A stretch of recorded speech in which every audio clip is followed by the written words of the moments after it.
seasons, so make sure you export your site if you did not upgrade your cPanel. If you did, you can go ahead and port in a domain that we can use for this project. And it could be like a subdomain. And we'll go over that. But those of you who know how to do that already, go ahead and set up like a subdomain for today's project. And we're going to do a few things today. Well, not today, in the course of the whole season 7. There's a lot going on with AI. It's getting like really smart. It's getting to the point that we could use it to create automation and workflows. But we have to learn how to build these things and what technology we need, what technology exists, what could we have access to if we paid money for certain things. What does that look like? And there is one major gate behind some of the things we're going to use. So make sure that you have for the API when we build with it, you're going to need to be an AI Tutor customer. If you do not have AI Tutor, you will not get access to the actual API. So it's only available for customers right now. Soon it's going to be in full general availability where you can just sign up and not have AI Tutor at all. But for right now, you have to be a subscriber to get access to the API. And when you get access to the API, you'll have basically unlimited tokens to run and do this project. Everyone here will be able to claim 5,000 tokens on our API, which is like enough to do like a lot of things. Remember, a token, one token, is not equal to a response. So you could spend one token and get 120,000 response. And so we're going to go over what that looks like, how to get to it. You're also going to need Slack. So there's some links at the Innovators Think Tank website. So if you go to the new courses area, you can see the links that I posted. Some of the stuff is actually not in Slack and only there because we just started building it out. Slack is mainly for real-time communication and support and access to files that are given to us by other creators. And so make sure you're part of the Slack to be able to get access to certain things. And in this case, there's quite a bit. Now, you guys could fully disagree, but there's a few things I wanted to explore.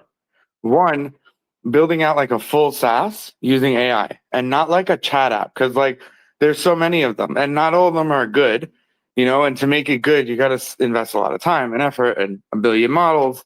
So instead of a chat app, what about like a workflow app? Oh, and also shout out to AI John. If you go to your Vercel, the team has fixed it. So your Vercel works and your GitHub now works with NPM. I love you, man. I love you. And you can see like what you built is kind of like we're going to double down on that whole process and we're going to explore like a full scale SaaS. And that's thanks to Alisher, which is down there somewhere. He built a full SaaS, like an entire thing, start to finish, ready to deploy, ready to go with Stripe, full stack. And he built it with all free things. So the only thing you actually need is the AI Tutor API. Everything else is provided in the repo. And so that's something you can actually build and then modify. And it has like protected routes and it has credits. So like they can't run the workflow more than 3 times before they have to pay. And this is sort of where you want to think about when you think about, you have like a good workflow, you have a good prompt. Well, okay, everyone's got good prompts. Join the club. Like, not impressive. Take your good prompt, turn it into a nice UI, and put a credit card payment there. That's impressive. Like, I don't care about people with their prompts. Like, what are you going to do with your prompt? Nothing. So it's useless to talk about how good you are at prompting. You want to do something? Make something and make it profitable. Like, it doesn't help if you're like really good at prompting and like amazing, good for you. Pat yourself on the back because that's not going to make you money. What will make you money is extracting the part that makes your prompt amazing, so the essence of it, and turning it into an interactive like user like interface. where the user can just input like the important facts about themselves or whatever your prompt needs to like do its thing, whatever that may be. And then it gives them the answer they want. Like no one cares about prompting. And so the quicker you realize this, the quicker you're going to make money using artificial intelligence. It's actually very simple. So anyone who's like telling you can make money by teaching people how to prompt, that's not how you make money. You make money by teaching people how to build. Learning how to prompt is part of that. You make money by products that solve a problem. And in the middle of that is a prompt. But it's not the prompt alone. The prompt's not magic. So we're going to learn how to take an idea of prompts and workflows and turn it into a actually fully functional app. That's part one. What do you guys think so far? I still got more parts to go. Ross,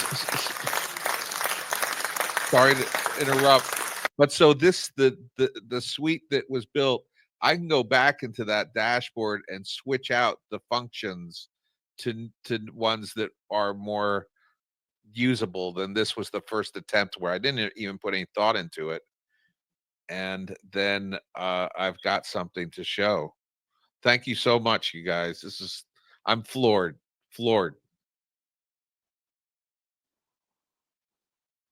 Well, that's good, man. You know, iteration is key, and understanding what to do is important.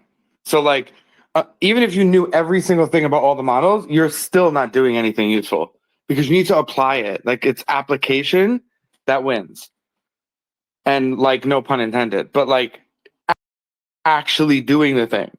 Because like everyone could talk, right? It's like super easy to talk. It's a lot harder to execute, and that's what this whole thing is about. So we're going to learn how to execute a full stack application. Sharon, is that your hand or is that fake yellow minion hand? That's a real one. Hello. Okay. I am so excited now. Why do we need a subdomain? Because we're going to build a front end that's not going to be in Next.js for one of our projects. Oh, wow. What do you mean one of our projects? Are we doing more? We're doing a few. And Rutro, I know, and Julie have been waiting. We're actually going to be doing something with WordPress to increase SEO and allow Perplexity to come join the party and look at our website every day. So we're going to learn how to manipulate the LLMs so that our website gets found inside them. And this part is going to be powered by the AI Tutor API, the first project. Then the second project is going to be a little crazier. We're going to attempt to explore the idea of video, lip sync potentially, automated captions, and creating like YouTube shorts using like images and turning it into video with remotion and captions and credits and SaaS. And also we're going to learn about some new things. So it's going to take about a week to get activated on some of these products. So the first things I want you guys to do is when I introduce websites, go to them, make an account immediately, even if we're not using it today.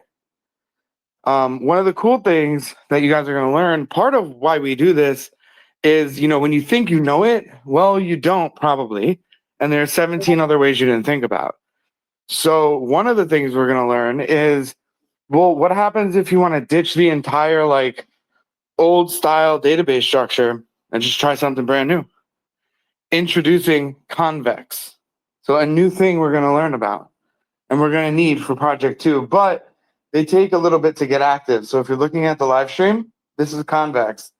Their tagline, and I quote, "the missing half of your React app." And if you don't know who they are, and this is the first time you heard this word, well, that means you're in the right place because you're learning stuff. Convex is a brand new take on functions, databases, and auth also. So if you look it up, it's super different. Basically, it takes the functions out of your app and puts it in convex, which is crazy. Why do I have that stored? Did we talk about that in the past? I cannot even remember that I ever touched this site, but it's in my, I probably told you how cool it was, and you probably ignored me, and now it's back. But it's super cool, and here's the best part. Yes, you can pay for it, but also open source. So you can just fork the thing, Docker it, and you have it locally, and you don't need to pay them ever. But of course, it's still free because like it's free tier. But how cool is that? You can literally fork it. And so we're going to use this technology, Convex. We're also going to use, and remember, sign up for these things, because if you don't get mad if when we go to use it, you can't log in and stuff. It tells you like you need to wait. That's why I'm telling you to do it now. just for convex now, or what? There's a few. Oh, did you say them or did I miss it? Huh? Did you already say it or did I miss it? I'm going on the next one right now. So the next one is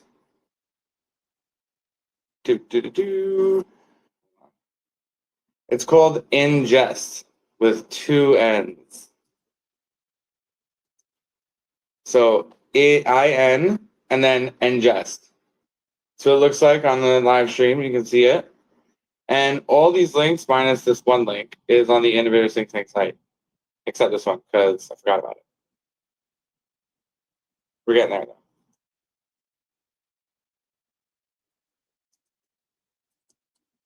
And this is a cool platform, actually.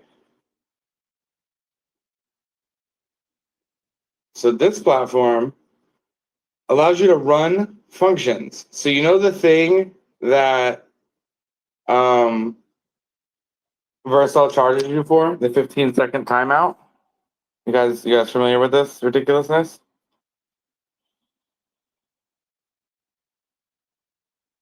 Are you? Hopefully, yes. This takes that. Yes, we are. This takes that out of the equation. So your function actually is not running on Vercel.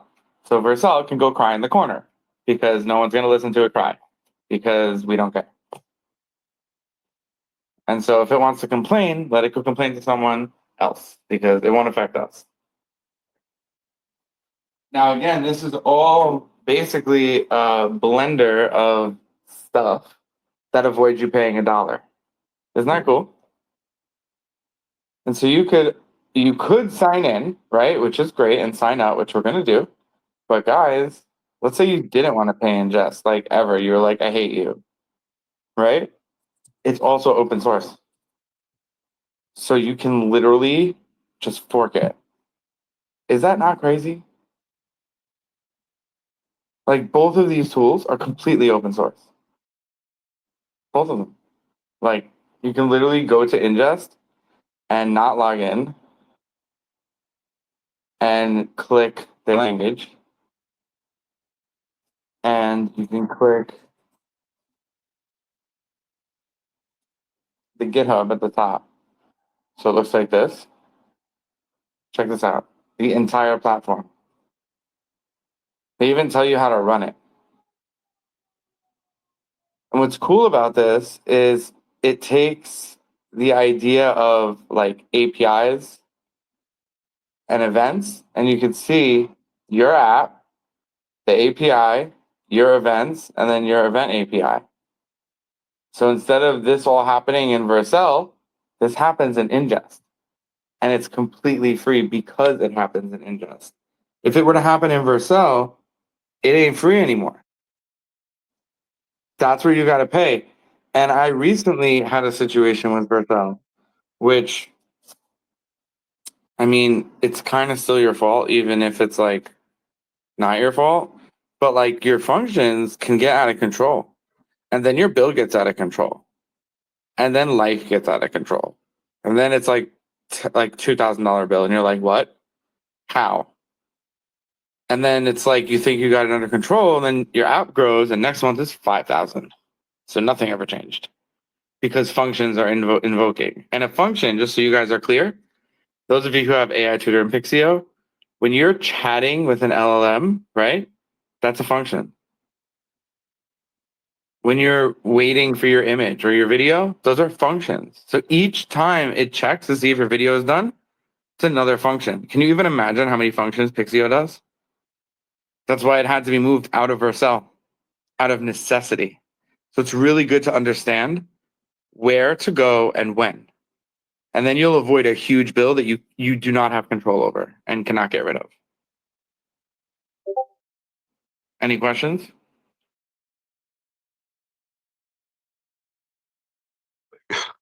Ross, I'm sorry. I know somebody can help me. I'm looking for it on my computer, trying to find the link to the Slack for StreamYard. I didn't actually put it out yet. I will though right now. I just forgot. Thank you for reminding me though.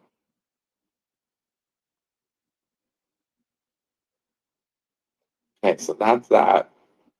And we're gonna get to the GitHubs, don't worry. All you gotta worry about right now is going to ingest and going to Convex and signing up. That's important. These are two. I still don't do my subdomain. I gotta do that too, right? Yeah, you can do that while we're doing this. That's easy. Now I'm gonna get you go to Tech and School.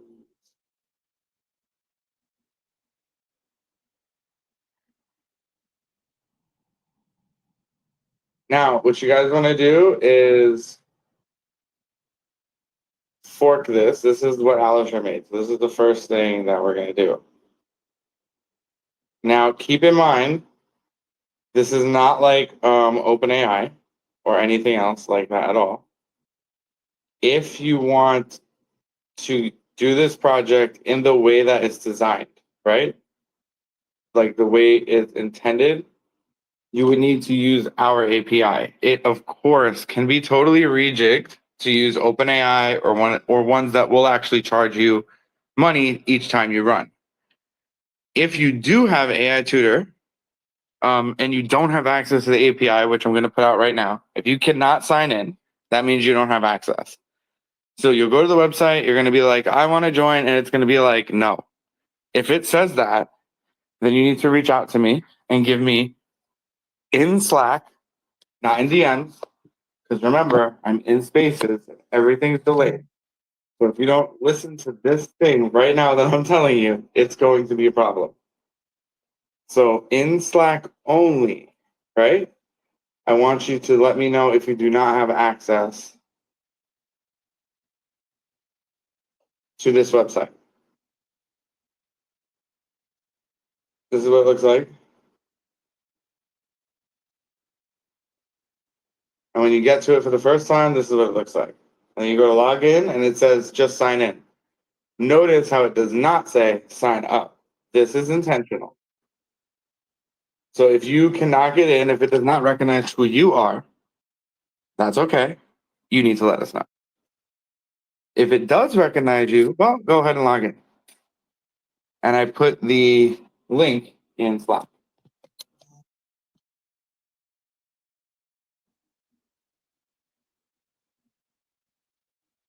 And the link for this additionally is on the website as well. So if you're there, you can go there and get it.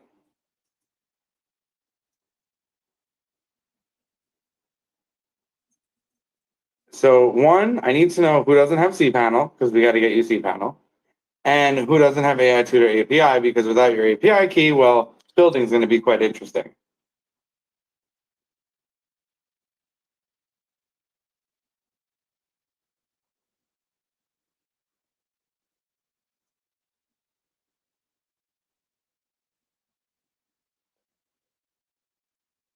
And Ross, Rutro has her hand up. Rutro, Oh, if I you want to can't bless see Ross, him. feel free to go. So if you see a hand, just like let me know. Got you. I Feel didn't free to go even ahead, see Rutro. Roto's hand. I'm sneaky like that. Yes, you are. Ross, so for the app, actually, are we signing up with our AI tutor one, or what are we doing? Do we sign up or just try to sign in? I'm having issues. Have you been here before? I I don't know. I guess I'll just create an account, right? But do Well, you want me to? have you ever made an account? Because like it's on lockdown basically until like when you put your email, if it says like check your email, then it worked. If it says user not found, then it did not work. And I need to like open it, which I'm gonna do. So let me know if you can't get in. And this is to the AI Tutor API website. And just curious, you said you put the link in Slack, right? Is where in Slack? Well, if you just joined, it would be above when you joined. But it's there now also. And it's also on the ITT website. Now, there are certain files that we're going to distribute that are not, you're not able to sell, you're not able to put public, nothing like that, okay? I'll let you know when that's coming. It's coming up.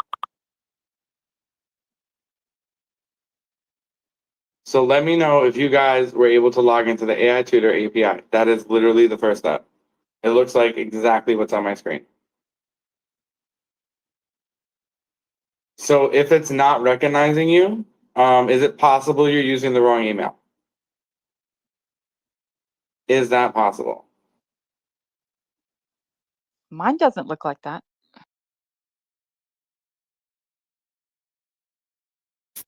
If it does not recognize you, give me a second and I could like tell you.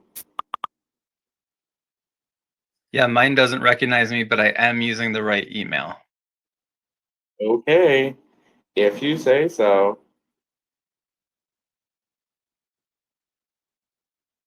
Let me check. Yeah, I don't have that screen either. What happens when you try to log in? I log into the back end. It says general settings, workflow, chatbot, streaming, Yeah, so you're, team. wait, Yeah, what but it doesn't have that. It has like the purple and pink kind of thing, and it doesn't look like what you have on your screen. I'm going to the API. I'm not going to the front end. Like that Alistair's project. Remember, we're to the right place. Look at Slack. It's where you make workflows. Everyone needs to That's get there. what I clicked. Yep, I'm here. But it's different than the other. Why? When you say different, it's like literally impossible for it to be Well, different. So no, the workflow that I created that you guys finished helped me fix. That's a yours different is not going to look like mine. Obviously, I have my own workflows. You have yours. It should look. The screen should look like mine though. You should be on workflows. Got it. If you're not here, that's a problem. Well, then I have a problem. Yeah, then you do. So hang on. But if you've been here before, you should not have a problem.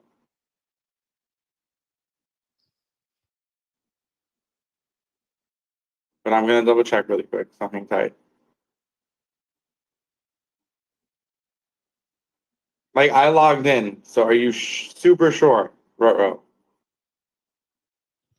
I logged in with the one that is in Slack that you put up there, and it looks completely different. I'm familiar with what you have on your screen, and I did create like two when we were playing around when we did the beta. So what you're saying right now just doesn't make sense to me. So what do you mean it's totally like how? It's one website. It can't be totally different. So either you're in the Well, wrong when field. I hit workflows, it does not look like that. What does it look like? It has AI story generator workflow, generate a story. But then you're not in the API. Please pay attention to where you are. Please go to Slack right now and click the latest link. Like this is not going to work if you're not on the API. You seem to be on the front end app, which is not where you Okay, you're right. guys. It finally worked. Thank you, Ross. Pay attention to where you are. We're gonna have enough errors, guys, because we're coding. Let's keep the not real errors to a minimum.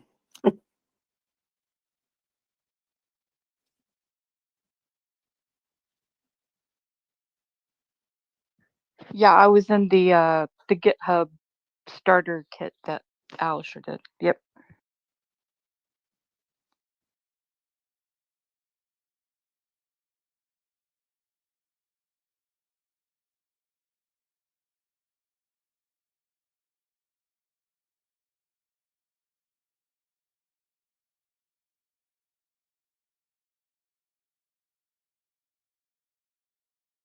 Yeah, see, I'm just complete. I'm on Slack, and I don't even see a season 7 listed on Slack, so I don't even know where I'm at right now. I'm just lost.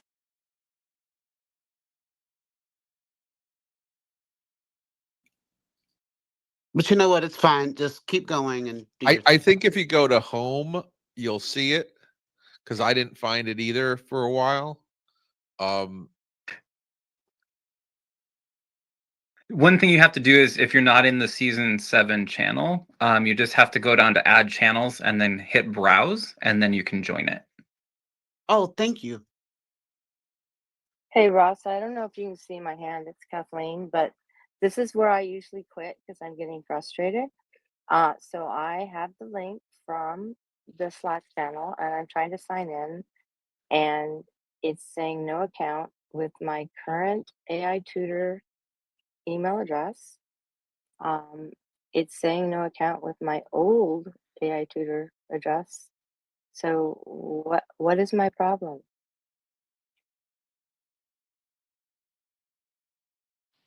And real quick, Kathleen, Ross is coming right back up. I think his mic just lagged out.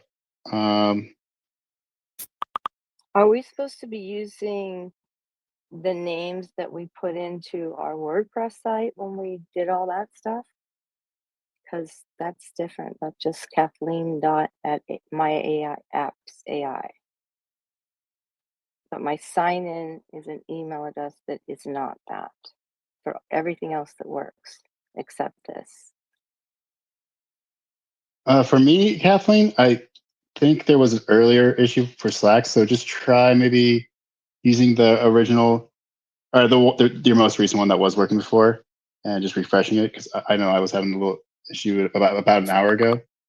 But let me get Ross up here. Sorry for the technical difficulties, guys. X is being wonky today for some reason, but we're getting it done right now. All right, we got Ross back up here. Sorry about that, Ross. Is it all good? Doing a little mic check. I'm seeing him kind of moving, but I didn't see any mic coming off. Can you still hear me, Cash Money? Yeah, I can hear you good. All good, Sarah. Hopefully, I think he's taken another lap. yeah. One of the things that's really weird is that, especially if you're trying to maintain the live stream, sometimes you have to have two different devices. It's just been really wonky. They're moving through the paces on X in general. So he'll probably take a lap. The other thing, folks, is yes, we can hear you now. It was Android. It's my Android phone. Yep, it does not play nice in the sandbox, because Oh, it's by the through way, the for App anyone Store. who's like saying they can't get in or whatever, and they have AI tutor, I have like a whole bunch of DMs. You just need to chill for like 1 second. In about 2 minutes, you'll be able to sign in. Once registration is open, anyone who joins, you're allowed to stay as long as you have our products. If you don't, your registration will just be deleted after sign out. So Jack make has a sure. question for you too, dear. Yeah, sure. So just make sure that you have at least one of our products if you want to use our API. If you do not have any one of our products, I highly suggest you go grab one of them because they're awesome, just amazingly awesome. And then you'll be able to get our API soon, hopefully. And this is just a quick announcement. After this season 7, so by the end of season 7, you'll be able to put your credit card down on the AI Tutor API, and you will not need an account on AI Tutor or Pixio to get access to the API. But those of you who do have an account, you'll be getting a nice, very generous allotment of tokens to use every single month. And it's production ready, commercial viable. And when you run out, then you can put your card down. But it'll take a long time for you to run out, guaranteed.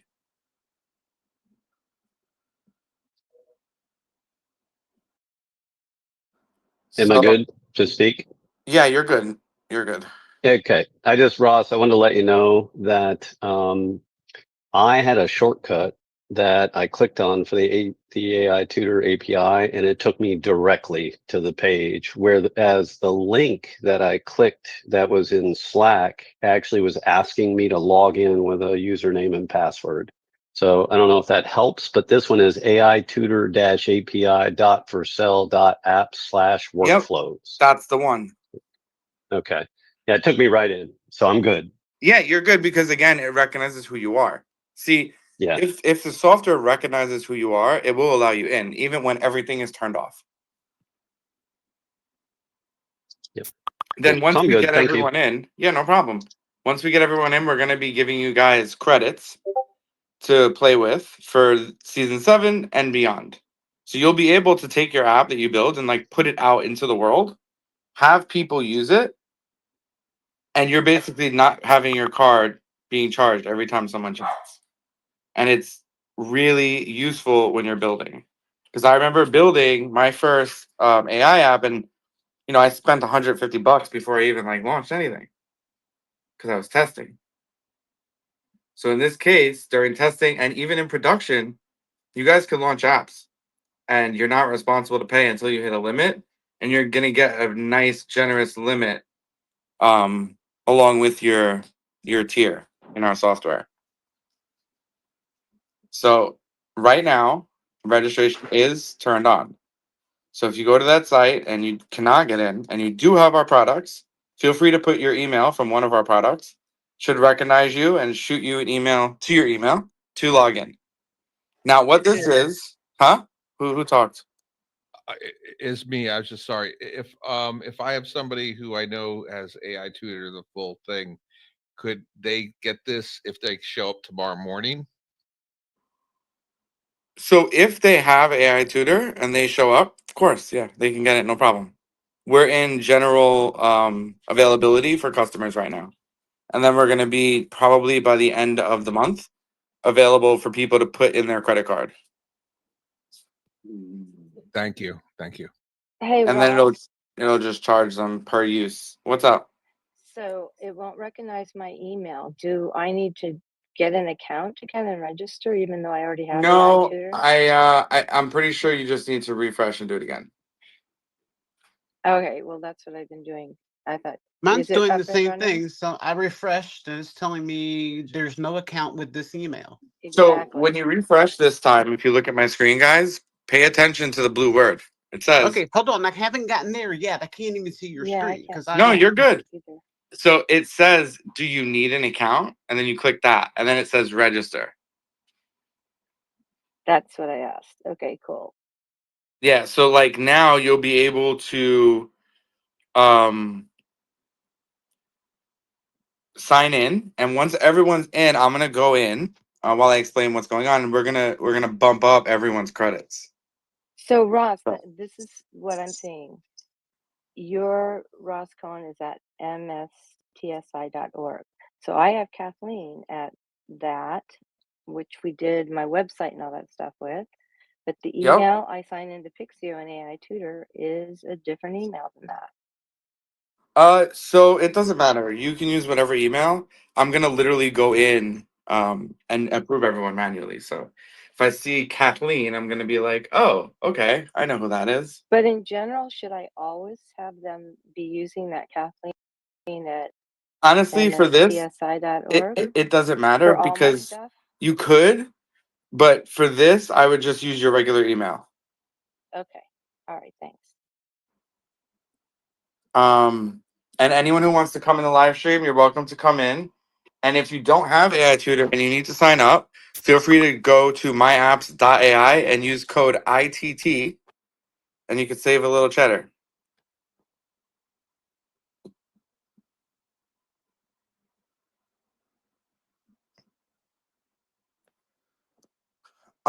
So Hey Ross, real quick. We brought up Rodriguez. Did you have a question, friend?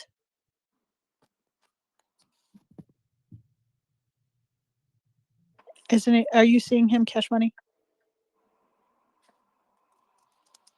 Yeah, but I don't think he had a question All right, or just hand up making sure. unless it was bug for me. Just making sure. I want to make sure because when we have new faces, we want to make sure that they are caught up, and that they are all set and ready to go. All right. I apologize for interrupting. Go ahead, Ross. so just answering some questions. The AI Tutor API is in Slack. If you can't find Slack, go to Slack, hit add channels, and you could add yourself to season 7. If you can't find season 7 channel, just shoot me a DM on Slack. And I am super happy to help you. And for anyone who's asking about the tiers, the API with the 5,000 credits is going to be in the premium tier and the ultra tier. So you would want to get premium or ultra.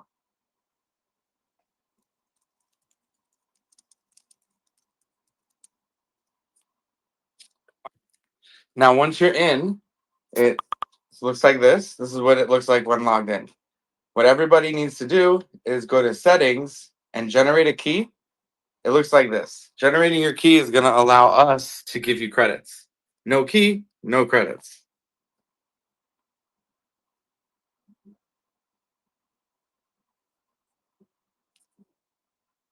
Ross, obviously, if I have a key already, You're good. use that.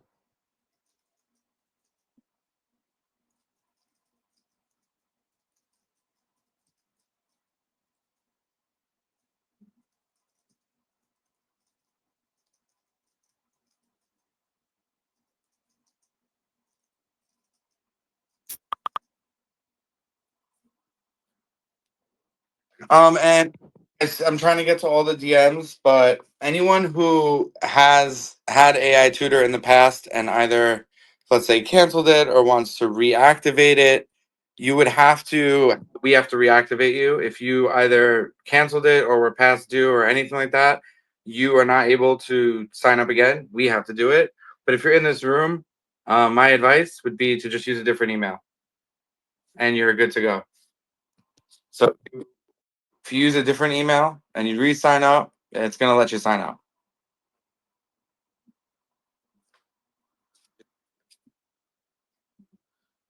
Is everyone in the API? Because I have to manually do stuff now.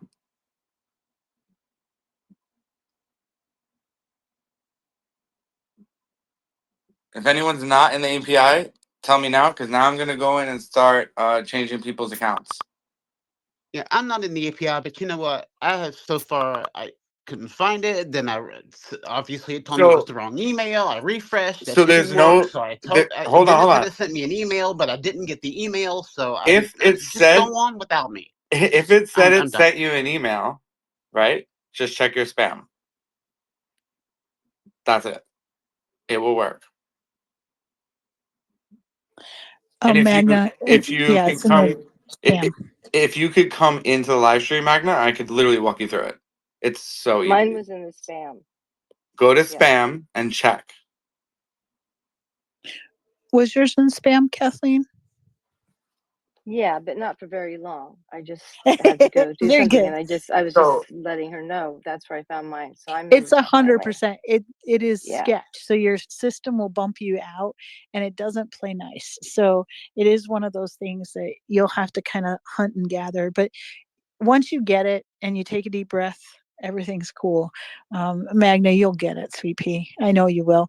You'll find it. It's just really super frustrating because you feel like the class is kind of moving past you. Nah, anything that we do not figure out, we will figure out Thursday morning too, because we're gonna have to go through this all again. Look, So I know it's just the why. way it is. Go ahead, Ross, honey. Ross is on mute. At least for me. He's probably in the spam file. I heard him for a second. So did I, and then he was gone. He gone, as they say. But yes, he'll be right back. I don't know if he has to take another lap or what. No, You know, do you hear me sometimes- now? Oh, there you are. Yep. Okay. There you are, honey.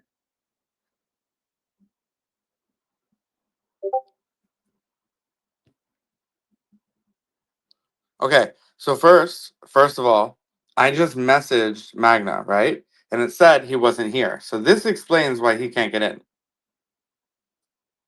So Magna, join the channel. I just invited you.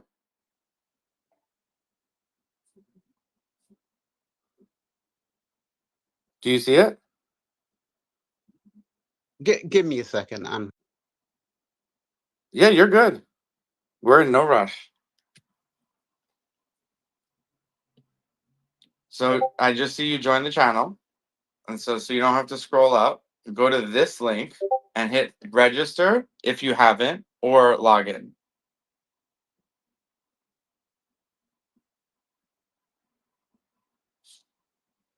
And if you still have an issue, join the live stream.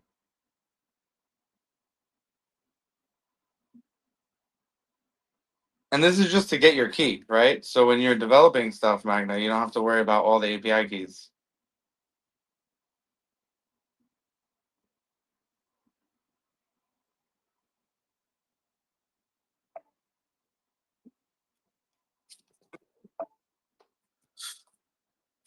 And if anyone has an issue or needs to get into something, let me know. We're not going too fast. We're kind of making sure everyone stays on top together.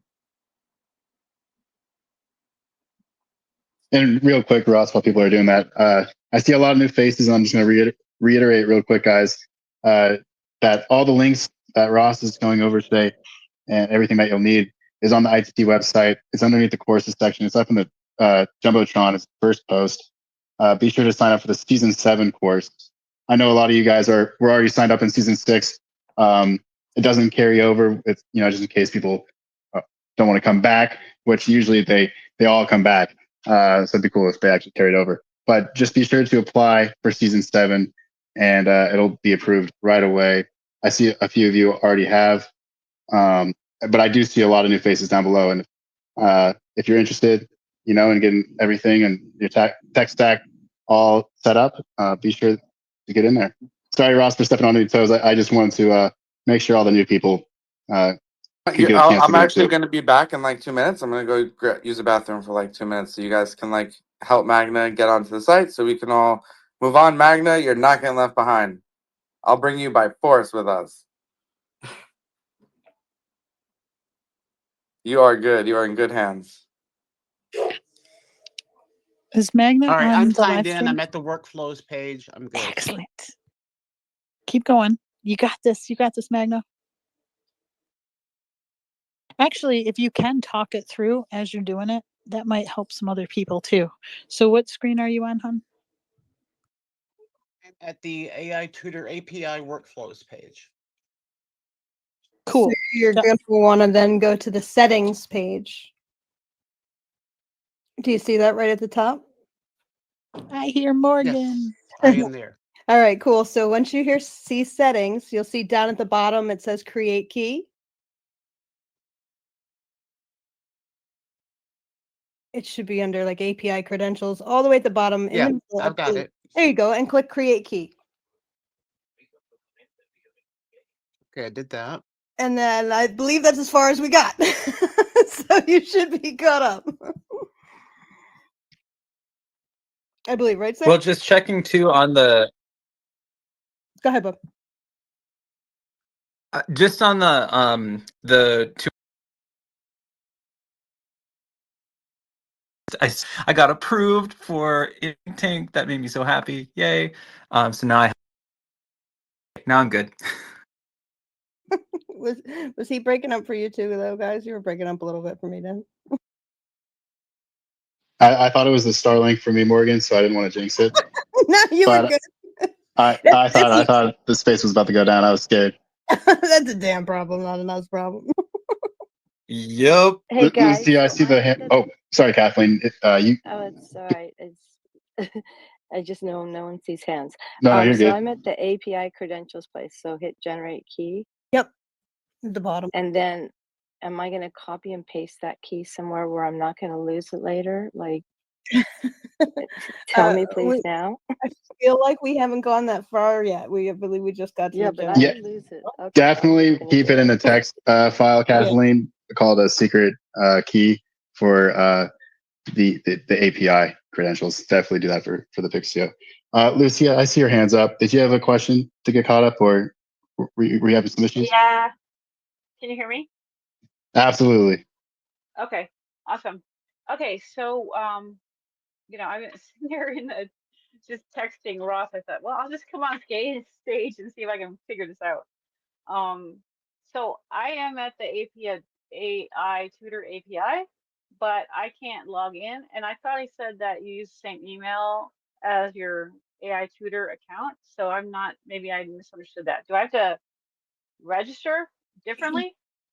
I would register then because it wasn't accepting my AI tutor email as well too. So and I was putting in the same one that I used AI tutor with. So I would put in your same email and then do register. Oh, okay. And then All I right. believe it sends an email, so you could then check your email and get a key or a code or a number and be able to log While in. we're waiting for Ross, would Okay. someone mind I'll start there. explain? Oh, sorry. Go ahead. I didn't know she was still. Would someone mind explaining to me why we would want more than one key? What are these keys in the first place? Is the key to no, I'm just kidding. Sorry. If you should only use one key. You're only going to want one key here, Kathleen. But if you, let's say, like, don't copy this down into a text file or just lose the key and your project has to be rebuilt, you're going to have this API key, in the env file connected to your app. So let's say, like, your app, you lose the key, you need to generate another. That's pretty much the only reason why you'd want to have a second key created. Or you could have two apps, using the same API, and you definitely would want, a different key and separate out the apps. Besides that, That's really cool, I think that's about it. I've been hung up on the Google API key in my Vercel. Like, it always wants it, and I don't know what it is. And so I haven't understood keys for a long time. So that's why I'm taking notes. Thank you. So, like, I know in OpenAI, every time that I need it for like a chatbot that I'm creating in like AI Tutor, I always create a new key per each chatbot that I create. So I'm assuming same thing with this, that if it were to be a new project or something different, we would probably create a new key. The other thing too is that you always want to clear your cookie stash in between seasons because the streams start crossing, especially if you're getting new stuff. I know that sounds kind of weird, but it's almost like house cleaning. You end the season and then you just have to clean the house and then, start on a fresh page. It is the most bizarre thing because there are some times where those streams do kind of clash with one another and then you get in some la la land, and it is the most frustrating thing, especially if it's like 3 in the morning, you're too tired and your eyes are tired and you can't see anything. It just drives you nuts. I speak from experience, by the way. I do But see that. Sarah, I have a question. So when Sure, go we ahead, honey. first were doing this almost a year ago, I was signing it. It would always want me to sign in with my Google account, which is what my Chrome and my Drive and all that stuff was. And then when we started doing the WordPress and I set up a new email account, that's what I was logging in with. So then I was like, oh, it needs me to use Google anytime I'm using AI Tutor, right? And now that's what I was asking, like, if the key is something that just connects us to AI Tutor, but if we log in using Chrome, we need a different key, that kind of thing. Is it just like something that directs the internet to go somewhere? Just to clarify, Kathleen, you're talking about the API key, right? Yeah. Okay. Yeah. You're right. Yeah. So it's just like a call from the Pixio API to your web application.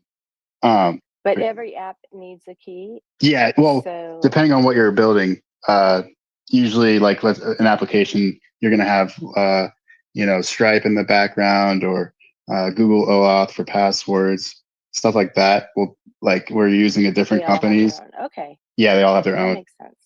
Got Yeah. it. Thank And you. then Dan, I see your hand went up first, and we'll go over to you, and then we'll go back to Lucia. Dan, did you have like a little comment or question? Yeah, well, I think I have more bars now, right? Can you hear me better? Oh yeah, we can hear you. Yay. Okay, so just I had a quick comment for Kathleen that maybe could be helpful because just understanding these API keys, I think it's really important in to prevent the problem that Ross was talking about in suddenly getting like a big bill. It's that API key management, and that goes into setting up good protocols for ourselves as builders and organizing our files in a way that's like, okay, even if I don't fully understand all the API keys, here's where they are. That's what I had to do for myself, and I started using Obsidian for that. But I think it's important to know what's out there, because somebody could stumble upon your link, or you could stumble upon a past link from one of these past lives of these past seasons, and accidentally start charging yourself. Some API keys are free, but some are tied to a credit card, and knowing where things are all connected, that's just a really important piece. So it really is like the ignition switch is how I started thinking of it, because it's what makes the whole thing go. And if it's missing, your thing don't work. But just I guess a question while we're kind of in this little interim is with ingest and convex. I'm assuming we want to just connect our GitHubs, right? Just before speaking of networking and connecting things. I would not go ahead yet, because one of the things you have to just like your ignition Also, I'm key back. kind of thing. And I'm Oh, also go putting ahead. out like 100 million fires. So OpenAI just like blew up right now. And It didn't blow up. It just is a mild burp. well, I'm on It'll their fix. I'm on It'll their get fine. incident reports, and they're saying like you could potentially receive erroneous things that say like 429 rate limit. That's not real. Okay, So so it's a little bit bigger, if you're but it's in getting my that on possession. AI Tutor or anywhere, just switch models. All right. Finishing a thought, Dan, try not to go ahead. And the reason why is because sometimes we go down a different path, but also your ignition analogy. When you're playing around with API keys, especially just like you had mentioned, where you don't want to get charged for things or things like that, keeping really meticulous notes. Like if you have a Notions doc, understanding what goes to what is really, just good housekeeping. You want to practice, I guess, safe hygiene for the digital overlay, right? Because sometimes you'll have multiples, like what um, Morgan had mentioned. For each AI agent that she has the key, and she wants to make sure that she has everything attached in the way that it should be.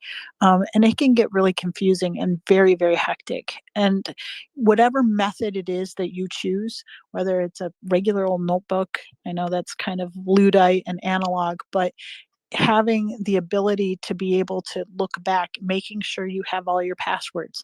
We talk about this every season, and sometimes we take it for granted. Like you write on a scrap of paper, or you rely on your, you know, device to remember it. My husband just had to replace his iPhone, and now he is dead in the water because it doesn't recognize him, and now he has to figure out everything in the past book, and it's like reading hieroglyphics. Your past self needs to help your future self out, right? Leave the breadcrumbs for each other, and you never know, because another, I'll use a really smart example real quick.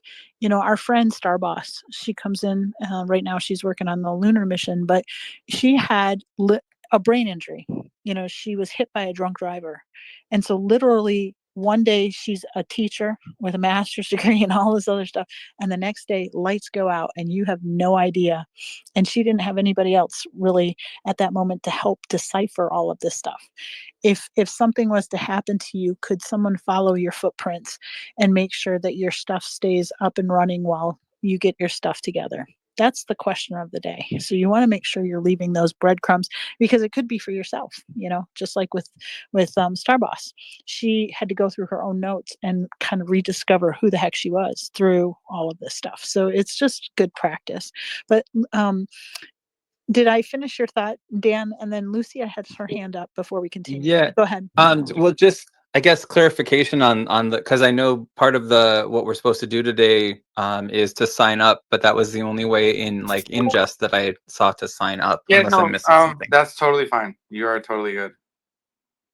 Cool beans. Yeah, I'm just putting out an incident right now so people don't tell me OpenAI is not working. I mean, I know.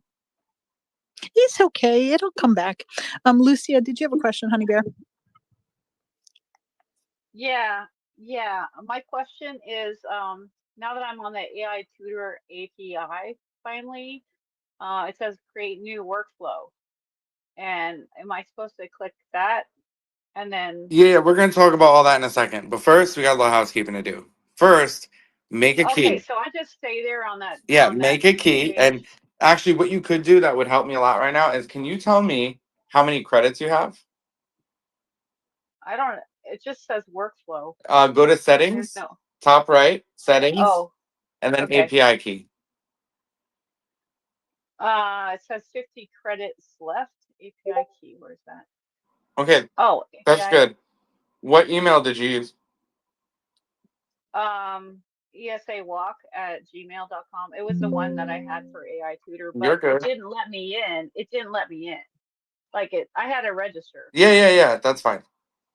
Okay. Yeah, you're good. Okay. You're good with that. Just hang on one All right. second. So yeah. So 50 credits is right. Yeah, just hang on. I did. Do I need to generate a key? Yes, please. Okay. Generate key. Okay. 50 credits left. There's a key. It says rate limit 10. Oh, that's all right. That's all good. Yeah. Okay. Now just wait 1 second. Okay. Now, can you tell me, since you have AI Tutor, you get this. Look how cool this is. AI Tutor, yo, is like the gift that keeps on giving, for real.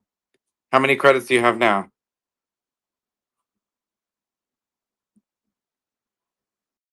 Okay. Refresh. Refresh like you mean it. Ha! 5,000 There you go. credits. So that's what we're gonna do. We're gonna make sure everyone that is signing up gets 5,000 credits. Yeah. All right. Thank you. So we're just gonna go down the list here. So if you don't have 5,000 credits, I need you to put your email in Slack.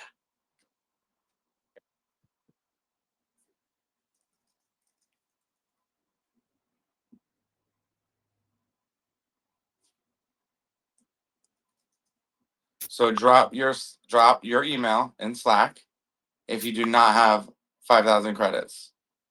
AI John, that's you, 198. That's really easy to find. Okay. AI John, confirm 5,000. Just confirm. You can say yes, hallelujah, it worked. Any number of things. He gave a heart emoji. Okay, cool. Okay.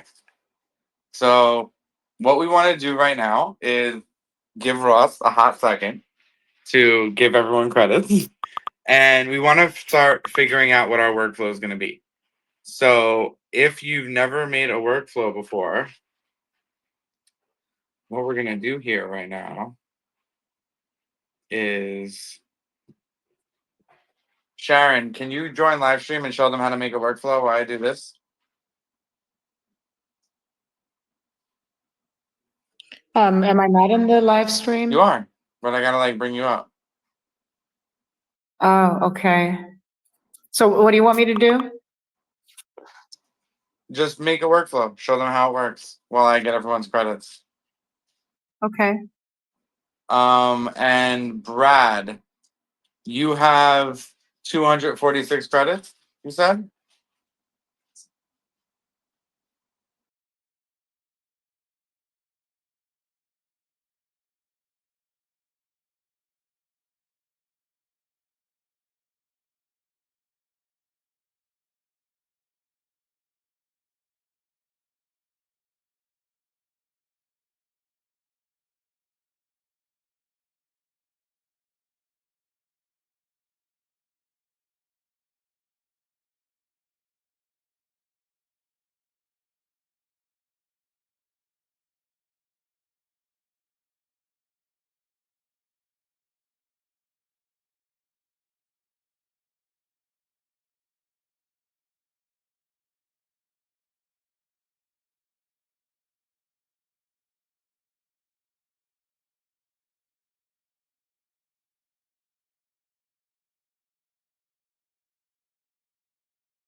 to do parallel workflows, or is this completely different? And Yeah, I'm actually going to answer that question right now.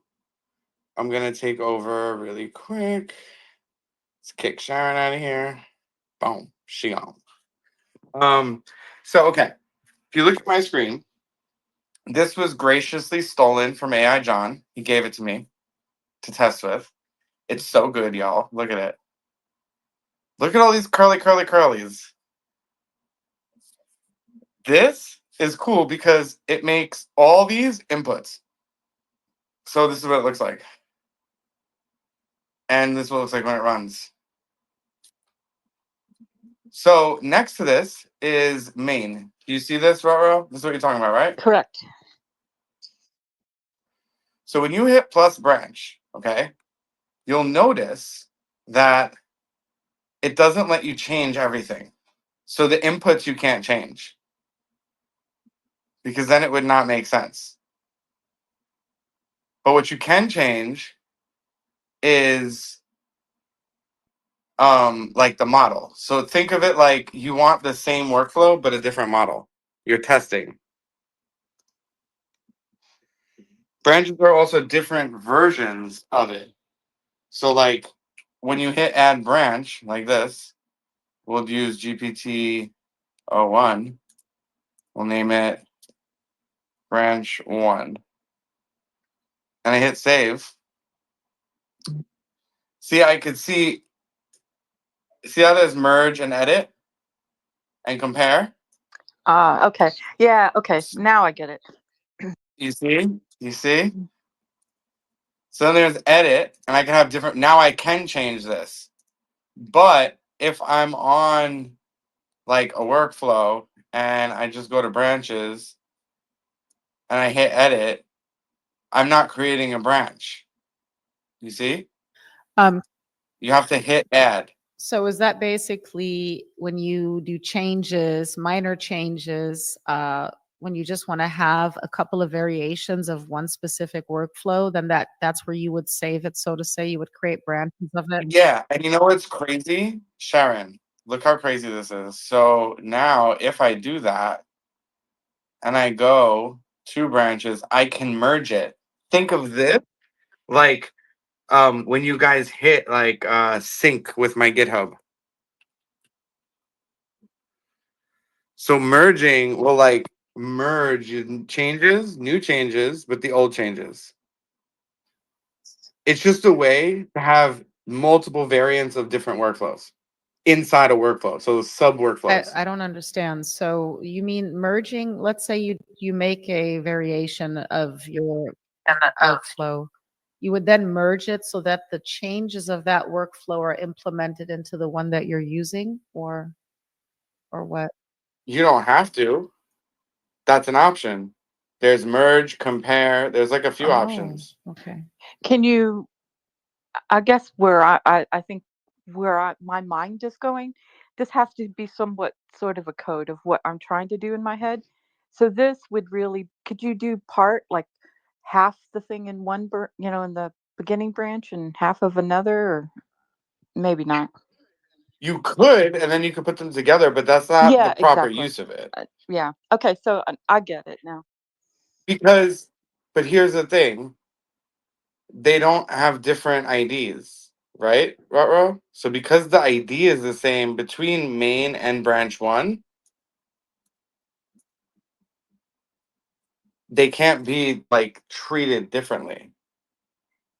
Yeah, I get it. Okay, that makes sense. Thanks for the question, or yeah, but that makes sense. Yeah, of course. Yeah. The branches are Mm. not like the branches are like testing different things. So like let's say you're like, I want to test beta version of this branch. You could test it, but you can't call branches. You can only call main. Yeah, I Well, it's guess same what. as GitHub, right? Yeah. Exactly. It's literally identical to GitHub. Yes. And in my head, what I'm trying to do is sort of go out and do two parallel and then bring them back. Yeah, but you Yeah. could do that. And that's what I'm going to talk about right now because Cyril asked about that too. And Cyril also was like, yo, what's good with this? How is one token equal to whatever my answer is? And to that, I will say, one, AI tutors fire and amazing. And we have the best collaborations and partnerships. So much so, Cyril, that I literally got someone from OpenAI within 15 minutes of having a problem while Sharon was doing stuff. So we're able to do things a little bit different. So yes, it's crazy, but that is how it's able to work, specifically with the AI Tutor API. I can't speak for literally any other API. But for us, that is how it works. And to your other question, Cyril, you can, and this goes to Cyril and Lucia and Rutro. So Sharon, if you go to my, I'm gonna put all the GitHub links in a second, but Sharon created a automation with the API, which done two workflows together. But here's the thing: she chose to do them one after another, right? Because it required the input from the output of workflow one. So workflow one spit out an answer. That answer, Rutro, goes into workflow two. So the user didn't actually see workflow two. They only saw input, button, click, answer. But in reality, it hit workflow one, then hit workflow two, and then gave the And answer. I'm wanting to So do, depending on how you write yeah. your code, so depending on how you write your code, you can make them happen simultaneously. You can make them happen right after one another. You could make a button that executes 10 workflows at once. Oh my gosh, Jack, you hear it? The vertical, horizontal that I was saying earlier. Now there you go. You could Yep. do side by side. There you go. You got it. Yep. Cool. So you can have one that does searching with Perplexity and another one that like does something else with OpenAI. Or you can have one that searches Perplexity, takes the results, passes that to O3, takes those results and turns it into something with like another model. Like there's a lot that you Yeah, can I'm do. in I was love. It's thinking really creates sheer parallel, creativity. those run in parallel, the output of those two seed another one and change to that one. Yeah, so all you're trying to do, all you're saying right now is you're like, okay, workflow one and workflow two, go, come back, give me the answer. We're gonna send that as input Correct. to workflow three, get that answer and give it to the user. Super easy. You would literally take Sharon's code, which I'm gonna give out because she also, guys, you gotta be really happy right now for Sharon. She open sourced it to the main repo of AI Tutor API. So there's something called workflow. I don't know if it's called automation or something, double workflow, but it works. She put the code there so you guys can fork it actually and do more. So thank you, Sharon. Nice job, Sharon. Thank you. But yes, you can run them parallel. You can run two parallel. You can run five. You could run 40. Like it's irrelevant. The only thing that matters is your token limit. So if you have five credits left, you only can run 5 workflows.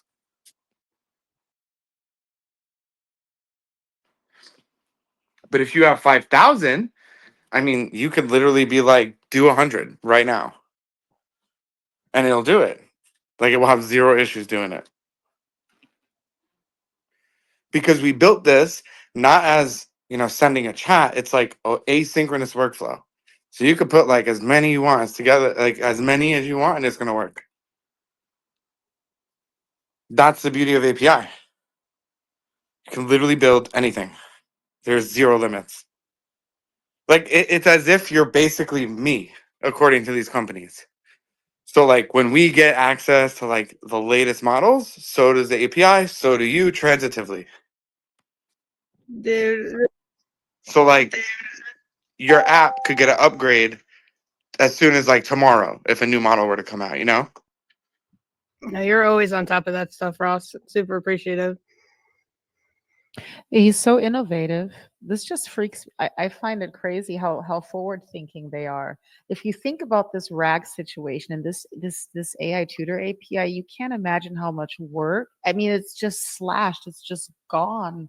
All the headache in Yeah. numerous ways, right? If it's API from different, it's just so many things that they just solved for us. And then and the RAG, that's already moving towards fine tuning. It's just crazy.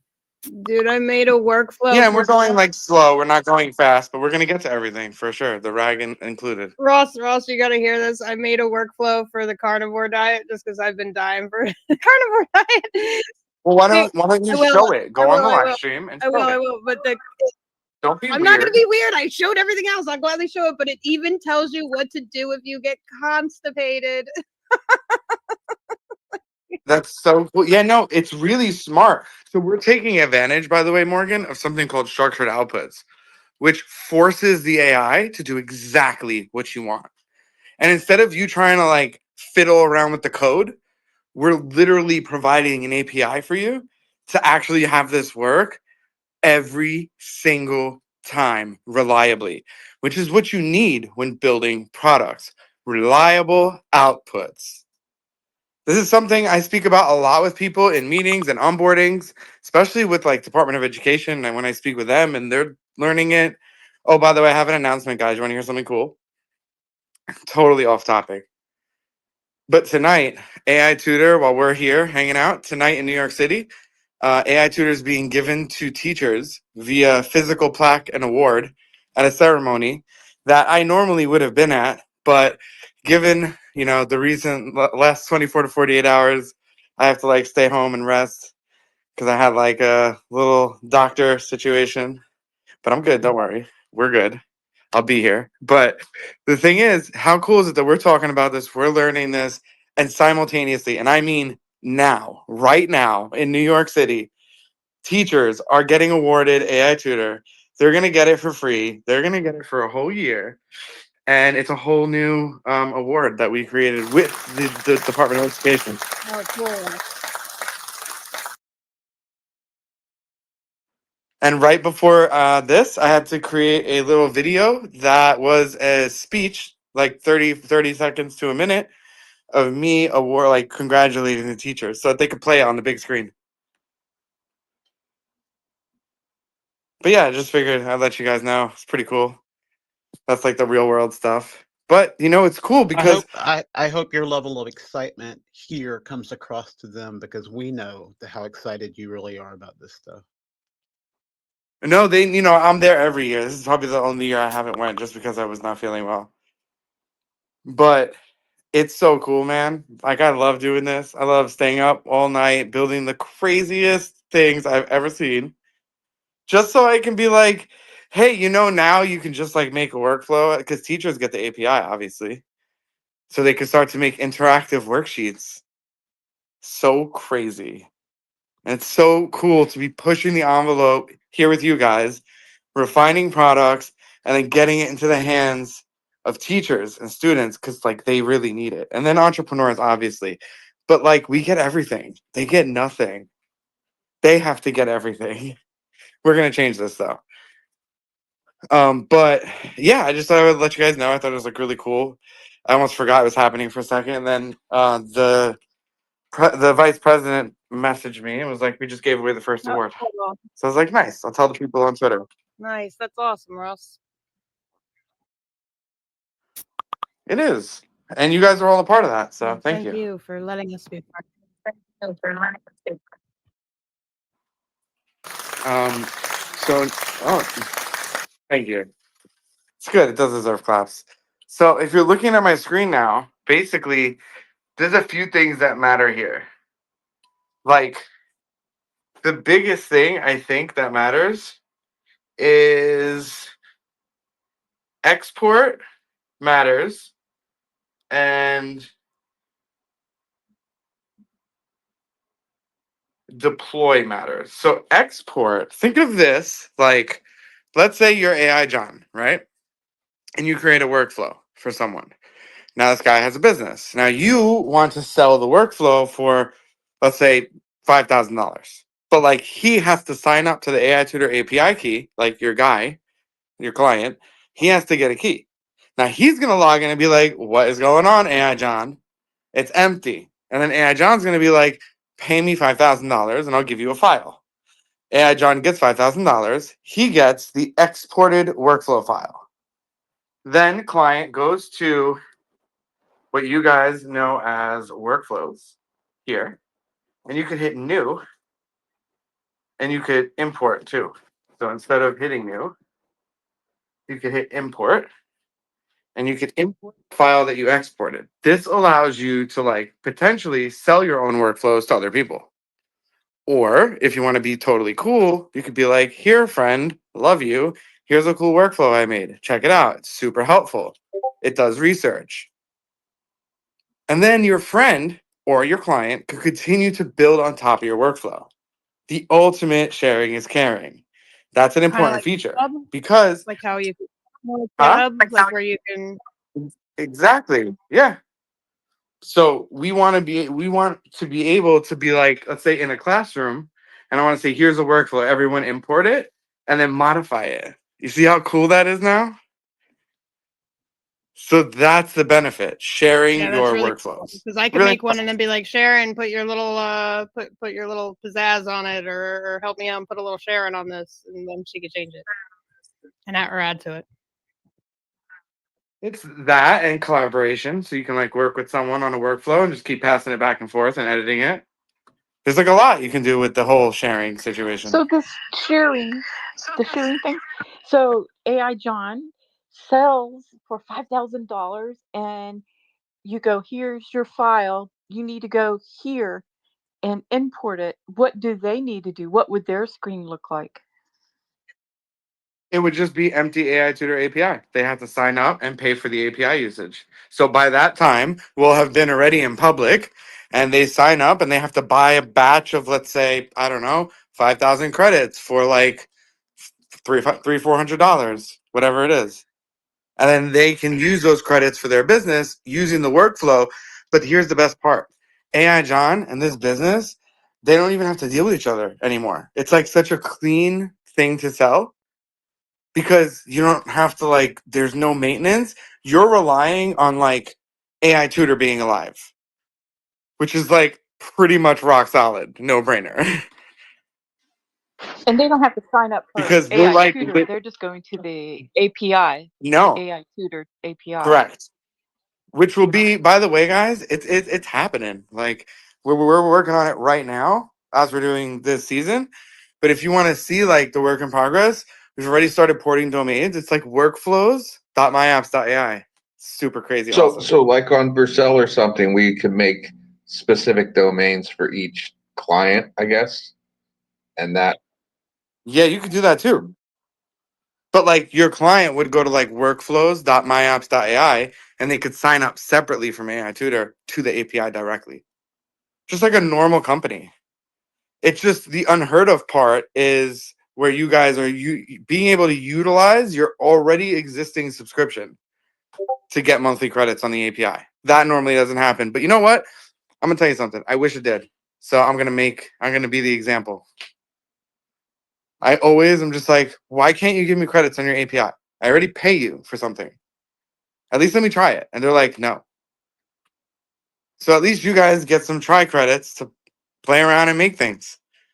And Ross, real quick, I don't know if you can see it, but Lucia has her hand up. I'm not sure if you have Oh, a I comment see or a zero question. hands. Zero hands. So if you have a comment or question, just talk Okay. or let me know. Yeah.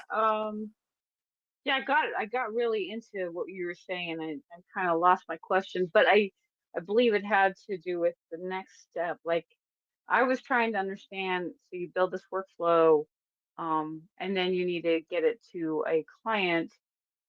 And I guess you were kind of talking about that, but I'm just not sure, like, can you make this into an app like for iPhone Yeah. So or basically, yeah. So the next step is, oh, and by the way, we haven't fully talked about it yet publicly, but I can soft tell you we're gonna release a template for the AI Tutor API that's gonna be an iPhone and Android apps ready to go and deploy. Just put your logo in your workflow.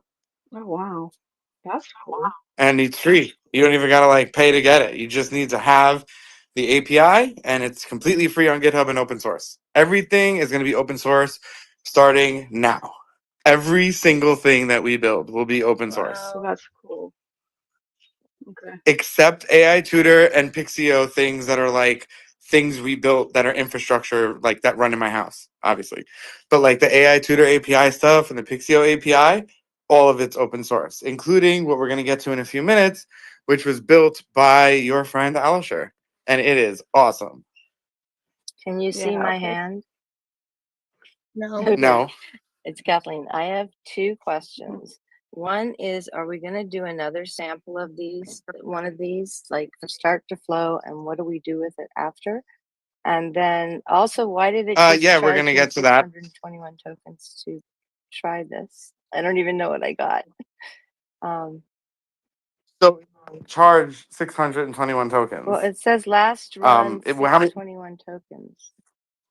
Yeah, now you're seeing why we're amazing. See that right there? That's why we're amazing. When you run it, you lose 1 token. You can check your account settings and your API for the most up-to-date charges. But with the tokens you're seeing are not credits. Credits are not equal to tokens, Okay. Kathleen. Tokens are like the word vomit that comes out of the LLM. Credits are how many times you can run workflows. Okay, then the second question is under compose, like after you do the run, it still has places where you can enter text. What's that about? Where? Yeah, Inside your under workflow? compose, like it shows last run and everything that it did. Yeah, because you can actually run it straight from Compose and test it. It says last run, so I thought it already ran.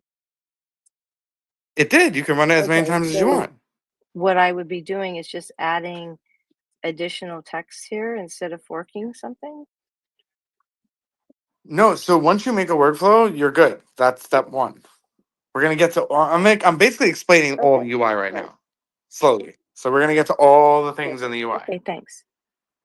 So in review is like your actual request prompt. So if you want to do a quick glance, you're like, what did I do? Was I crazy? And then there's a button on every request. Have you guys seen this? When you run it, you see the view raw. Who sees that? Go to your last request I see and it. scroll down. Yep. So view raw is really cool. And a lot of times API companies don't do this and they're just like the worst and they should just close down their website. Because if you can't see what is actually happening and the request that's supposed to be coming to your client, it's super confusing. So by hitting view raw, you can see exactly what we send and exactly what we get. And this is how you can make sure your app is going to do the same thing. You have to tell your app, hey, this is the request body. This is the response body. Do it. Like, this is what AI is for, guys. Ross, can we make this stuff like scrape Twitter for like trends or anything? Or is it, can you? Yeah, so you can use Sonar, which is a trick that AI John did in his workflow, and you could use their scraping technology. So let Perplexity do the hard work. Work smarter, not harder, Morgan. Hey, I just didn't know. I don't want to be paying for that crazy XABI key. Yeah, but you know who does? Perplexity. So use that. Any questions so far? No? Okay, cool. Yeah, I'll just say I got a lot to learn, and my questions are like beyond my own understanding on some level. But I'm here, and I'm gonna try to like figure this out. You're kicking butt, Lucia. Don't overthink it. You've been here for a while. You got this shit. So tests are irrelevant to you. They're like unit tests for developers. They're not really necessary unless something isn't working. So if something's totally messed up, I would say you will do tests. But you shouldn't have a problem actually. Now, the other thing that's important is executions. So when your app is out in the wild and people are using it, you need to get user data on like what's going on. Are they talking about murder or drugs or like other random things that we shouldn't talk about in my app? You'll see it here, and then you could just banhammer. So it allows you to get insight and analytics into the prompts that are running through your application. Yeah, you're not actually telling people that it's private, so you don't have to say it's private. It is public. They should know that. They're adults. And they also shouldn't be talking about anything you don't want them to talk about. On the flip side, if you do want to do things like that, you have to know your model. So let's say it's like sexy story app, and it like has a story that's like very NSFW, right? You'd want to pick like something that could do that. So OpenAI would probably be like a no. Gemini probably will do it. So you got to know your model. This is where you know your model. This is where that skill comes in. And you get to use the workflows to test it. You can literally swap models in 2 seconds. And here's the best part. Let's say you're in your app and you're like, I don't like this answer. I wish I used, I don't know, O3 instead of 4.0. You can go to your workflow, change it to O3, and guess what? Your app changes live in real time, no code change. That's the benefit of the workflow system and our API.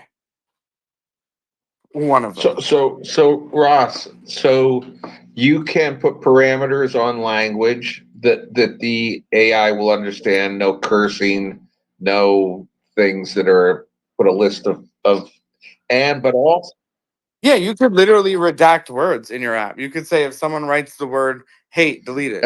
and then also you can take all the outputs and use that to analyze to better tweak the app for the needs of the people that are using it in one way, right? And um, is that possible?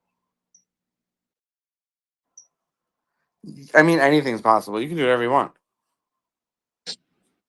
There's no reason you couldn't. There are just certain things you can't talk to like OpenAI about or like Perplexity. You can't be like, "Hey, deep research, how do I make a bomb?" Like you can't do that. That's not gonna work on Perplexity. You know. But you mentioned, I think it was you, where you were saying that for memory you would take things and put them aside, so you could put something aside for a for somebody's period of time when they use it until when they stop, and then it'd go away. They're correct, or am I wrong? Yeah, that's correct. So that's called state in Next.js. So you can hold the conversation in memory in state in the browser. Thank you, thank you, thank you, thank you. Yeah, and the fact that, and then we can tweak the way it looks, shiny silver or dark black, and Well, you already know that. You've done that. You've changed design, yes, front end. So has Sharon. Sharon's looks really cool. It like gives you a nice like she got the AI to make it look really pretty. And that's the cool part. What do you Your mean? your recipes and workouts. It looks nice.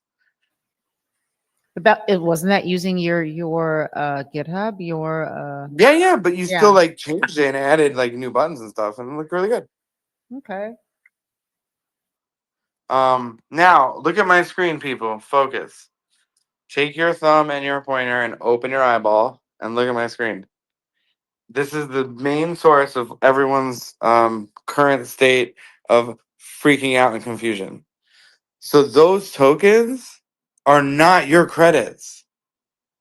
It's really important you understand this because then you're gonna price your app all weird. You price your app on whatever you want. You could say you hit that button, it costs you a run, and then we're gonna charge by runs like AI Tutor API. Or you could say, I'm charging by that number, that 474.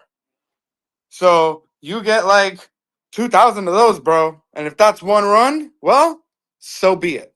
Bad day for you. You need to upgrade.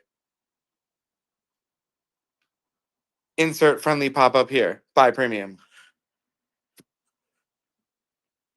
Do you guys understand that? Any questions about that? Because like what y'all do, I don't care about. I care about you buying tokens from me when you have no tokens. So if you have no tokens, you are gonna hit a button and you're gonna put $99 and you're gonna get like tokens for that $99, which will be runs. I have a question. So for a good Will you be my salesman? what's your Will you be question? my salesman? For what? Anything I make. Sure. That last push of the go button is going to cost your user $99, so we can give it to Ross. Yeah, I'll Well, so you do it how you want. So you could say like, for example, let's say you buy for $99, you buy a pack of tokens, and that $99, let's say, gets you 100 tokens, right? So it's like $1 a token, let's say. Then your user, you have to charge more than a $1 for each response. Now we haven't released the pricing yet. I'm still working it out with the team and our partners, but that's an example. So let's say that $1, you now say, okay, the user has to pay for credits, not runs. So here's the kicker. So you pay for runs, which could equal one run, could be like 1,400 tokens. You could pass that to the user and say you get charged, like you get X tokens, like let's say 10,000 tokens for $40 a month, right? $50 a month. That's how normal products work. And then so you're making money on the tokens, and when they buy tokens, but you're only being charged for the run. So someone could pay you, like they could be at zero, right?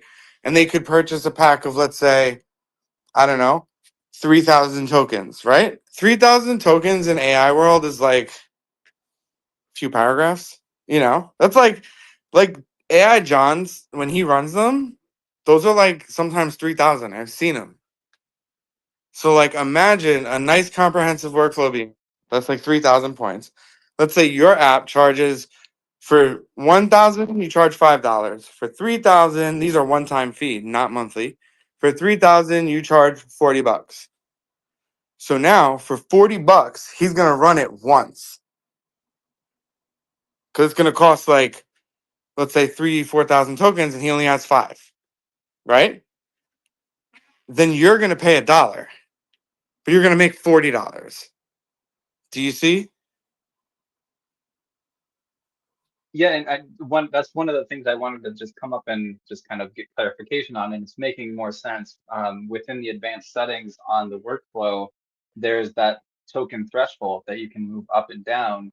So that makes sense that, that just has to be part of the equation for whatever our business model is. Oh, good, Dan. I need to get a drink. Explain to them how to get to where you got. Go. Oh, okay. Well, it was just in the settings on the workflow and click on advanced settings. That was a very short story. Sorry, but I think the most important part is that when I was just looking around in the workflow for the first time a few hours ago, I was like, I had the same question that came up a few times too. With like, what is the relationship between tokens and these magical credits that we have with the API? So just, kind of what Ross was explaining and what I'm kind of thinking about is how I could set thresholds and limits to not only manage, context windows in the app, but also just like the tokenomics of what the income would be per user, and what the average call would be to the API, and what is going to be that one run, which I love that we have base one for that. But then just kind of thinking through how that works within a typical 30-day period. The other thing that I'm thinking a lot about right now is terms of service, and just kind of how important that is to really be managing that alongside the building and what is communicated to the user. So those are that's what my dog that's just like.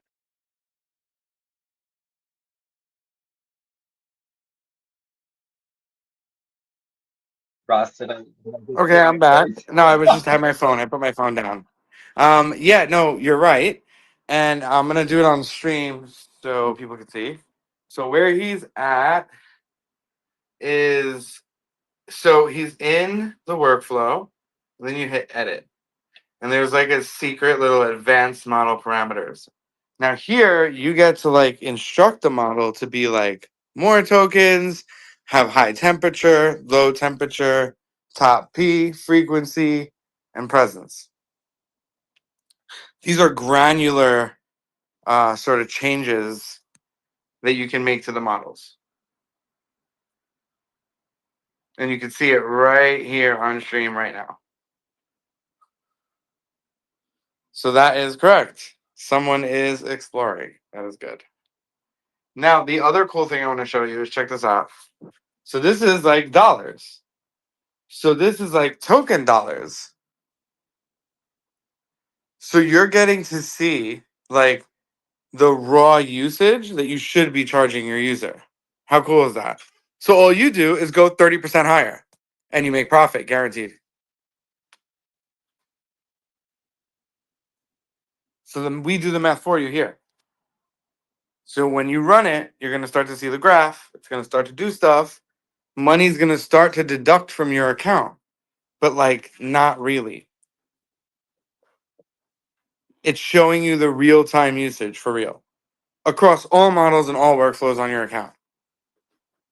And then per workflow too. That is so. And it'll break it down by day, so you'll know when you had like crazy days and when you didn't have crazy days, and you'll be able to see. And so all you got to do is charge your user more than what is being reflected in your dashboard.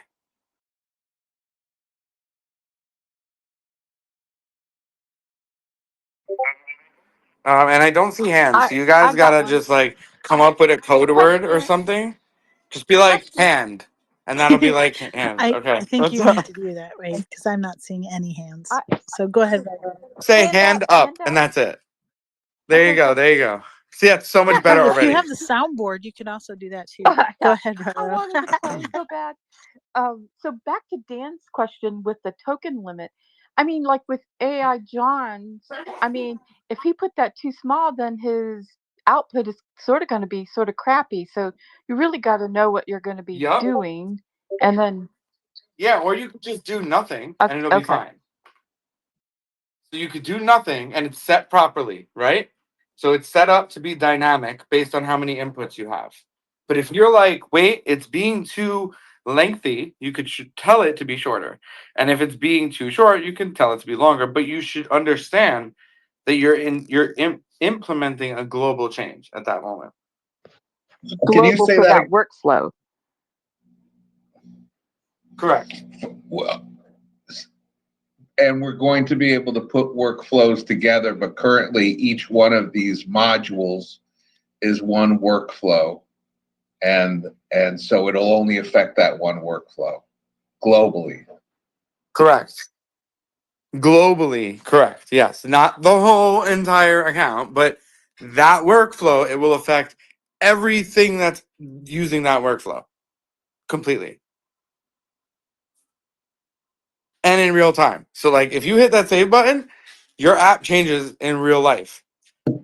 Now, hence branches. Do you see why it's useful now? Because why in the good Lord have mercy, why would you change it live unless you're sure? Hands clapping. Hands clapping. Well, So that's like safety.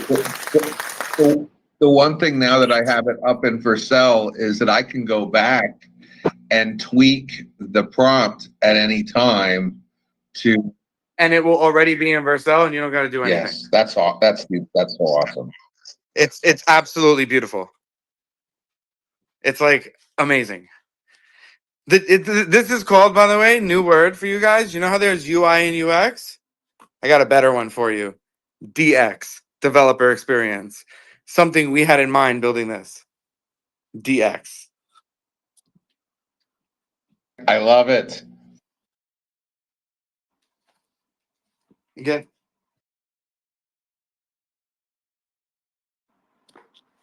You do not have any hands, All right. just so you know. All right, cool. So now that we've kind of went through this, we're gonna go back to the settings. Talk about a few things. We got things to talk about.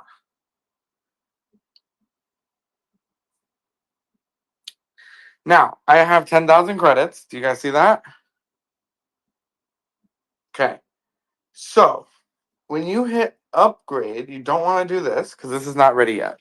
But what upgrade will allow you to do soon, not yet, will buy packs of credits, right? So you'll buy like a bunch of credits and it will apply to your account. Now, underneath that is API credentials. This is really important. So, like, you see this revoke button? That's important because AI John, um, you know we got you, bro. But in your GitHub is a .env with your key. So someone could like go and use your key by just like going to my GitHub, going to forks, clicking John, clicking env, steal key. So I believe in your latest version that I pushed, I deleted it for you. Because that's cray cray. But you could always come here and hit revoke and it stops it immediately. All use is stopped. And then you could regenerate it. Super easy. Now, rate limit, if you're going to host on Vercel, right, you only have 10 seconds. That's it, unless you pay them, which, honestly, I do recommend paying Railway or Vercel, someone. But if you don't, you have to keep that at 10. That means 10 people at the same time can use your workflow. If there's 11 people, it's going to like not work. It'll say wait until like one of them is free. Now, if you pay Vercel $20 a month, right, you can make that number whatever you want because you have functions that you can run. And then there's API key and then edit on name. The name could be different apps. So each app could have a different key. That would be like life is good situation. If you're going to be like Wild Wild West insanity mode and just use one key for all your apps, that's a little hard to manage, but you could.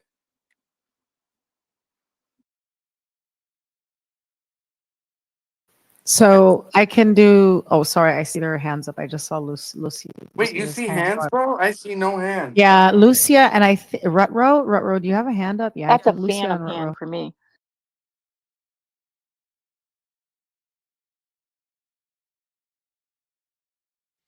But Lucia does Well, have if a hand Lucia, up. anyone has you also have questions, a, let me know. yeah. Okay, so can you explain to me again what rate limits are? Because I think I didn't totally understand how that rate limit worked. Okay, I'm gonna tell you. So you sit down and you have a lot of cupcakes in front of you, right? And then you start eating cupcakes.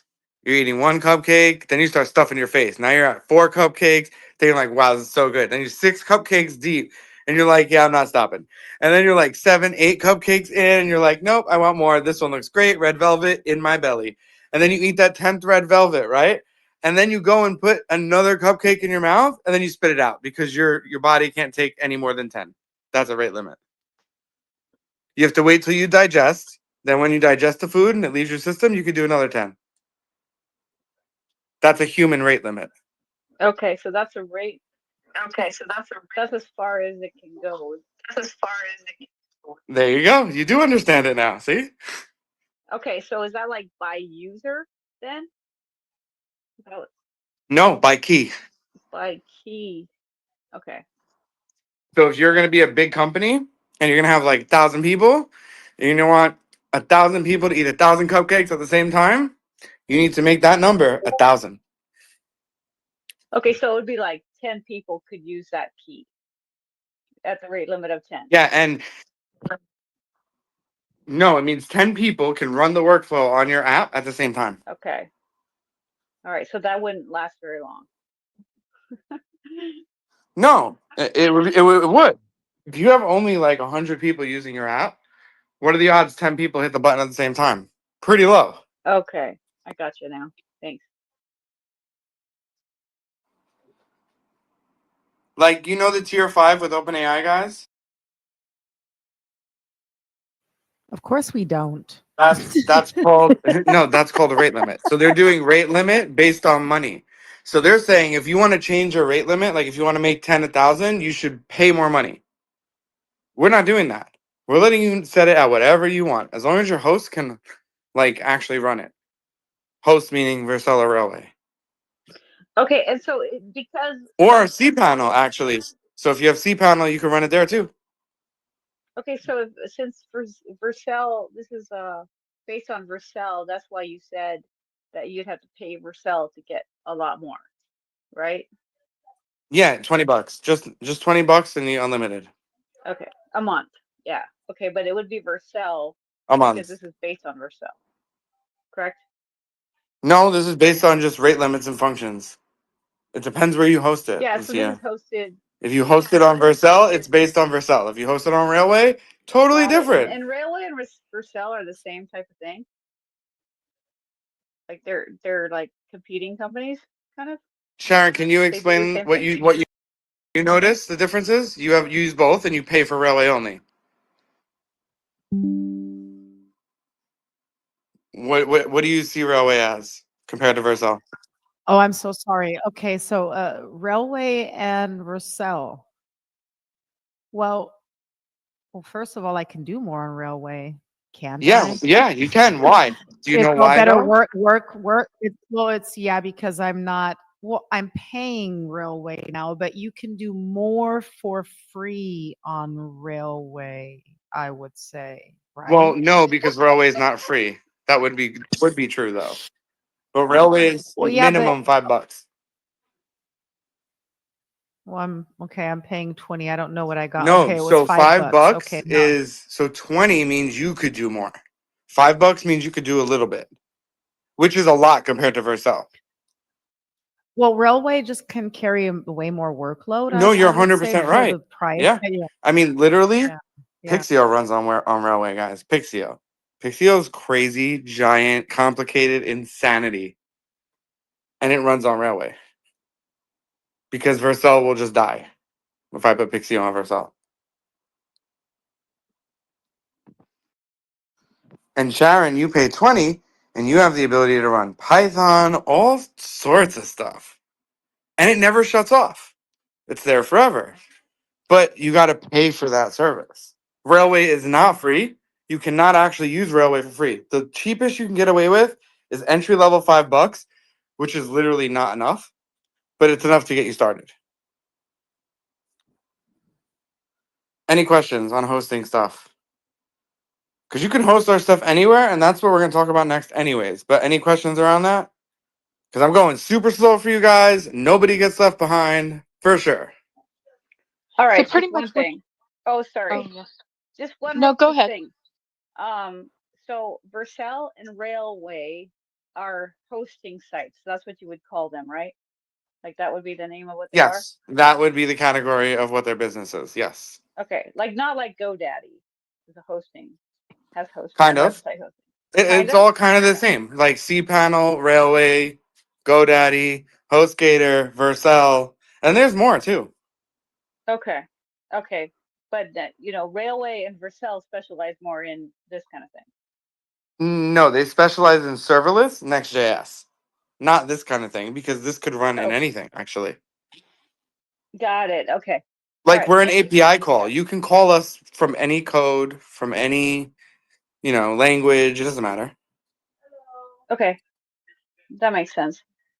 Thanks. The reason why we're hyper focused on Vercel and Railway is because all the GitHubs that I'm putting out that are open source are going to be able to run in Vercel and Railway. Okay, Ross. So I have a question then. It's Kathleen. So I have that blue wave host thing, whatever I1 that Yeah, I that'll see. work too if you want So to use it. if I have that, then I wouldn't need to do stuff with Railway and Vercel. Is that right? It is, but honestly, that's probably more complicated than Railway and Vercel and would require you to write code because the code I released is for Next.js. So if Bluehost supports Next.js, you can call them and ask them. They might. I'm not Oh, familiar with them, but they might. well, I got it through you, so I'm asking you. Well, Bluehost, we don't have any affiliation with at all. It's something blue. I mean, is If there it's another? DigitalOcean, Oh, yeah, that's it. I just know it was blue. Like the ocean. if it's DigitalOcean, yeah, Yeah. you could run it, but you would want to do it on Vercel because it's easier for like your first time, Okay. Well, I'll do that when I get to that again. Thanks. Ross, is there a way that I could have an something go through my code so I never publish the API again to GitHub? Yeah, actually. So it's called Git Guardian. You can sign up. I use it. What it does is it scans your code that you push to GitHub, and it won't commit code that has anything V or like an API key. Guardian. It's like a whole entire company, but it's free. So at least free enough, right? Thanks. Free-ish. Like I don't pay, and it helps me. Like it's fine. But that's a good idea, John. That'll catch you every time. You don't even have to worry about remembering. That I do not want to ever do again. Yeah, it's just dangerous, right? That's the only thing. It's just dangerous because you got to understand people actually, but so much Ross, I'm fun. having a hard time with your audio, love. I don't know if it's just me, but What? you sound robotic. All Yes, right, there's no wait, love wait. there. Do Go you hear me ahead. now? Yes. We can hear you on and off. It's vacillating between robot speak and blah, blah, blah, blah, caffeinated squirrel. All right, how about now? Yes, you're good. Okay, so it's like all like fun and games, right? And everyone wants to think it's like all happiness and sunshine, but the internet's actually really scary. It's like the scariest place you'll ever go. And it has like invisible monsters. And because they're invisible monsters, you don't see them, but like also you don't even know because you can't see them. So you don't know like what they have or what's going to hurt you. And you don't know their intention. Now, translate this into not jungle and animals because that's not real, even though, well, kind of it is, depending on how you look at the situation. But people go on GitHub and they literally search like the words like underscore key, and it'll pull up everyone in the world's ENVs. And you can just go like take all the OpenAI keys. You could do it right now. You'll probably find hundreds. And you could actually use someone else's OpenAI key right now. Super illegal. Don't condone this, but like it works because we live in a really kind of messed up world. So And if what you was think the name people of aren't, that? What was the name huh? of that thing that you told John? It's called Git Guardian, Okay. and basically it take control of your secrets. It stands in between you and publishing, and so For you crypto pros, those that are dabbling in the dark arts of pirate money, it's kind of like a wallet guard. yeah, So it's that. that's exactly what it is. It's a sentinel. So it's just adding one more layer of friction between you and, giving everything away. And eventually you'll won't need something like that, but in the beginning, I mean, I would recommend Git Guardian for every single human here because you're gonna like mess up once, twice, and it's gonna be that one time that you like forget and Yeah. you're So how like, do I find out if I just yeah. did that with all my most important information? Well, just go to Git Guardian and just sign in and have it scan all your GitHubs and you're good. I It'll just find anything. I No, just I'm just saying installed it. right now, like what we just did. We How do didn't I do know? anything yet, so you're good.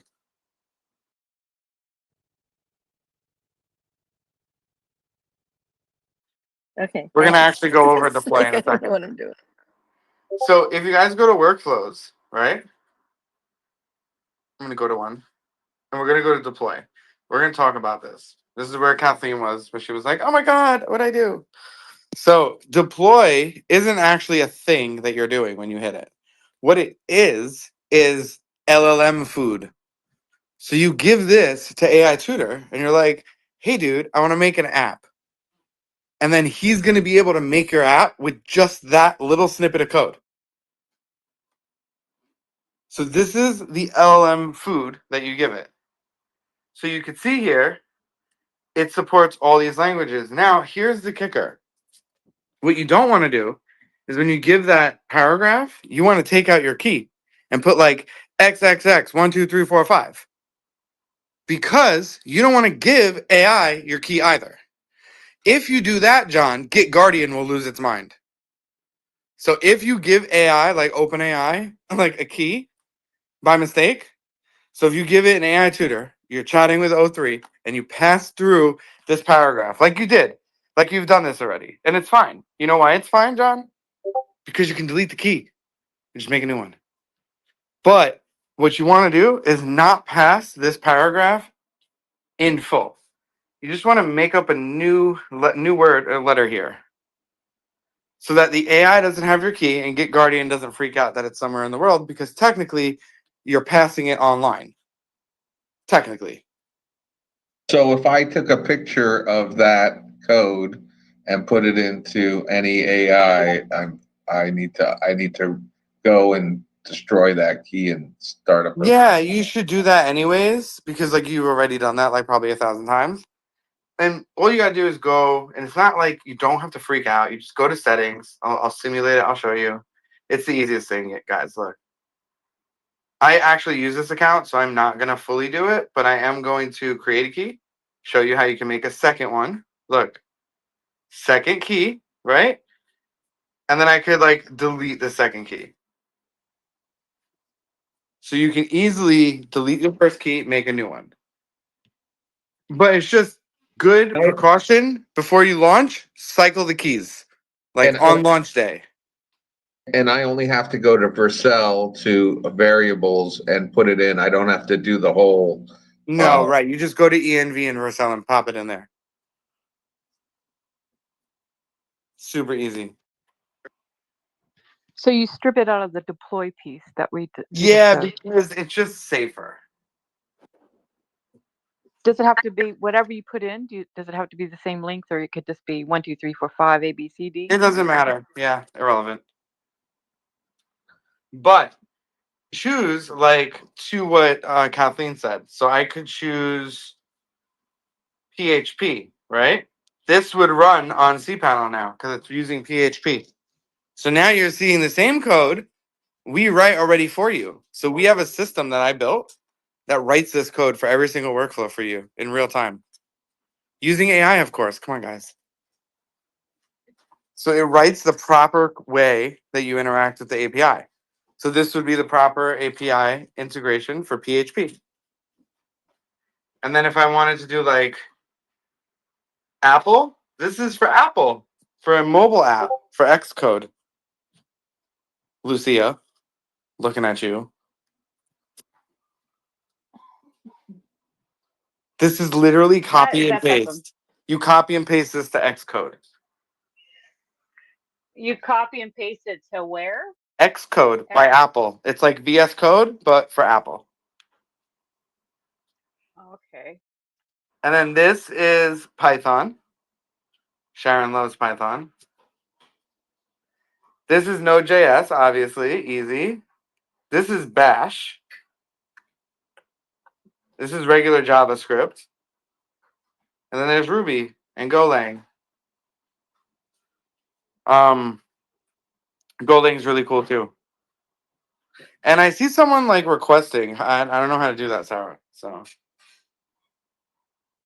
Yep, we're making sure that the Oh, okay. folks that are in class. Yep. I don't see who it is though. I just see someone request. I don't see any requests either.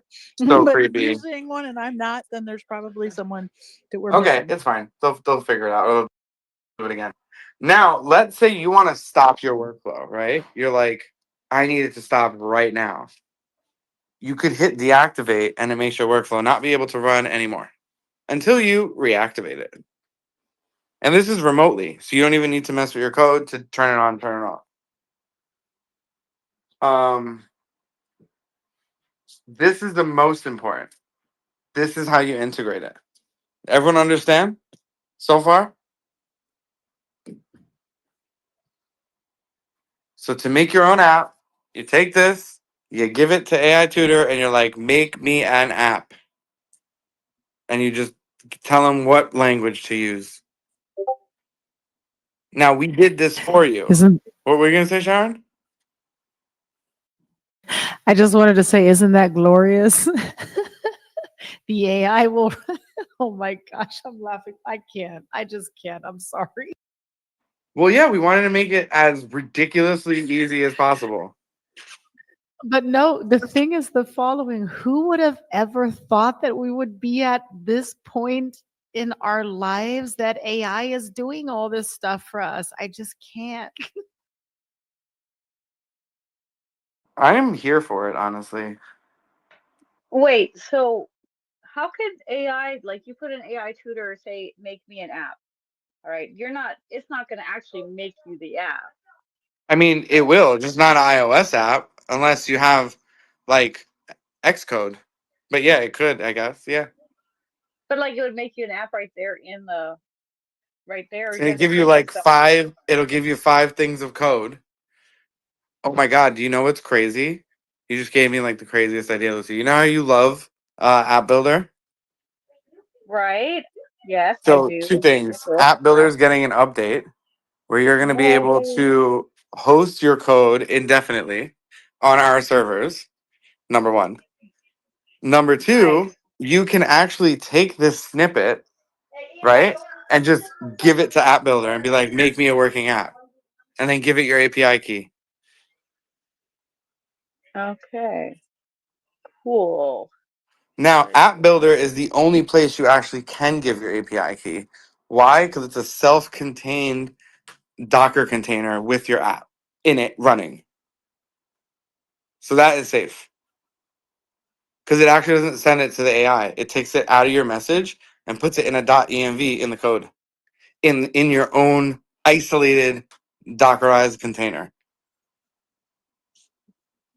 Which is why you like it so much, because it's super cool what it does. It's called E2B. It is really cool. I just don't know how to actually make it practical for me. So you and I are gonna have to talk about that some more. Well, Maybe. I could tell you how to make it practical. You could actually take your code and host it on Railway. Okay. Just So like deploy Railway it. can run Python. That's why Sharon had to use Railway. She needed Python. Okay. So I would just Vercel is deploy it. no to Python. Okay. But I would just I would just get the code, deploy it, and then I would be able to put it to Railway, right? No, you would hit download code, and you just Oh, bring it to okay. Railway. All right. Like I would copy the code and put it in Railway. Okay. Yeah. Yeah, and if you get Railway, like you actually pay them, you have to pay them at least $5 to use their service because there's no free tier. But if you do that, let me know, and I'll grab Sharon and we'll do a little Railway space and we'll build something cool on Railway. Yeah. Okay. That's cool. But Ross, but I mean, we could technically run Python code on Vercel. It just has to be wrapped, right? We don't need a Docker or No, anything. so How does that? Vercel, to get that to work, you would have to one upgrade $20 a month, and then you have to turn on Fluid Compute, which charges you by the second. That's Okay. what they just came out with. So Fluid Compute is to compete with Railway.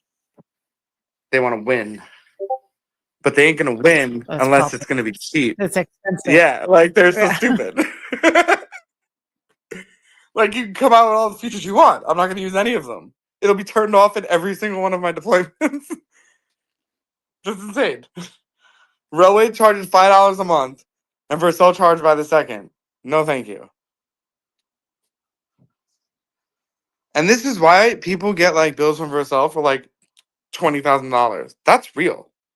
I know it happened to me once, not 20. That would have sent me into like stopping breathing for a few minutes. But it was like almost $1,000. And I'm like, what now?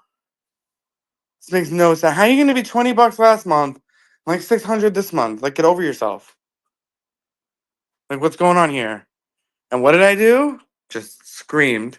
Not literally, but like went on Twitter and I'm like at Guillermo, CEO of Vercel, at Lee Robinson, at every single human I know that works there.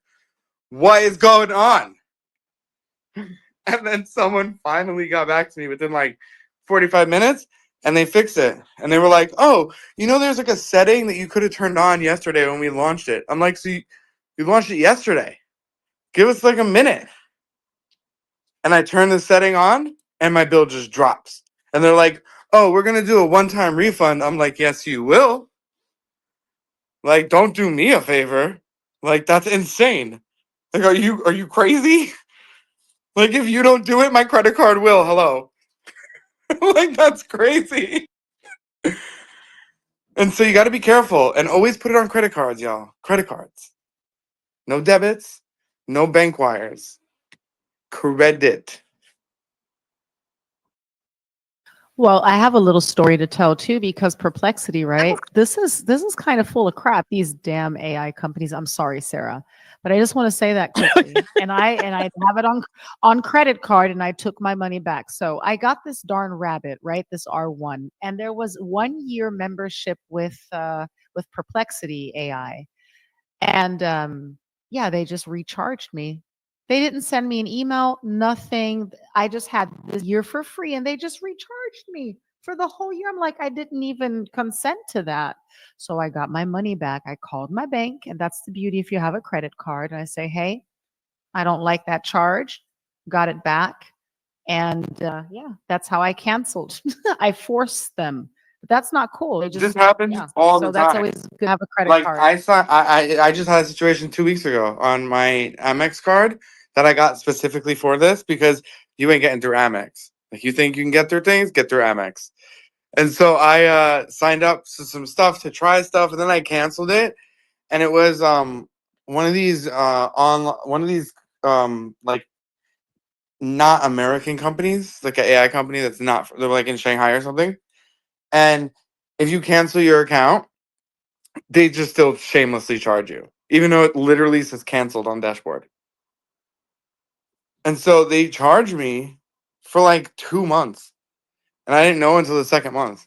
Literally try to get in touch with them, nothing. I had to call my credit card company because they were charging a third time.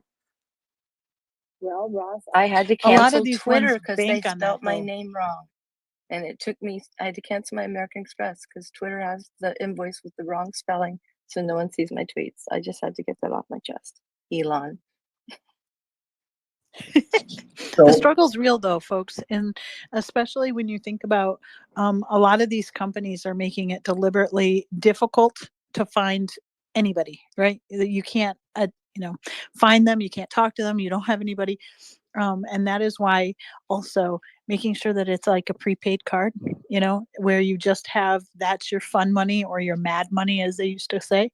It's the safest way to kind of, when you're dabbling in this, right? And it's the same with your computers. When you're dealing with some of these things, good fences make good neighbors. So you don't want to make, your all of your information on one computer, right? And I know some of you are really struggling, so you only have one computer. I totally get it. But, compartmentalize where you can. Ask your AI cohort too. How do I compartmentalize this information so that it's segregated from the rest of my computer? Those are the kinds of safeguards. Anytime you have those barriers and that friction, it adds a layer of security for you. But it is something to marinate on, and it's definitely something that you have to hold account to, because any kind of subscriptions, and I know most of you are very familiar with all of the hidden subscriptions and things like that, but they can be almost impossible to cancel too. That rabbit thing that Sharon was talking about, absolutely freaking true. And sometimes they'll do a monthly charge, and then when they re-up you for the year, it's all at one time. And we were talking to some of our fellow students who got dinged with that, and immediately overdraft fees and things like that, and it's just a nightmare. So I am showing that Cash Money Kev may or may not have lost his connection. So I don't know if it's me that you might not be able to hear, but if in the event that we end, just know that we appreciate your time and your presence tonight, and are proud of you for investing in yourselves and learning a new skill and a new It should talent. be good, Sarah, I think. Cool Unless I'm beans. lagging. Wait, I hear him okay. Is he like, Yeah, it's not hearing him. It's flashing connection issues for me oh, as a not for me. co-host. So bonus. And I'm If it doesn't, co-host. it doesn't. Very good. I always make sure people have a heads up because it's almost like slamming the door in their face, you know?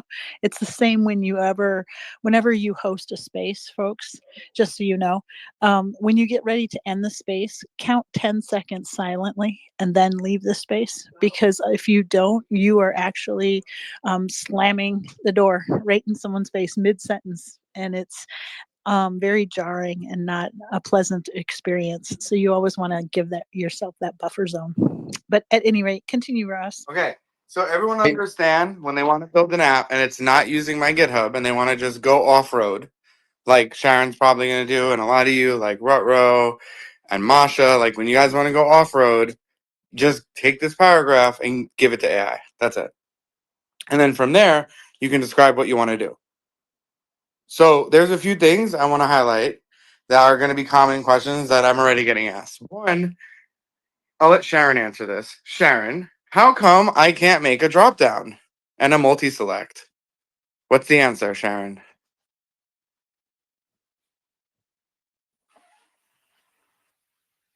I don't know. That's not good. I just knew what. What are you?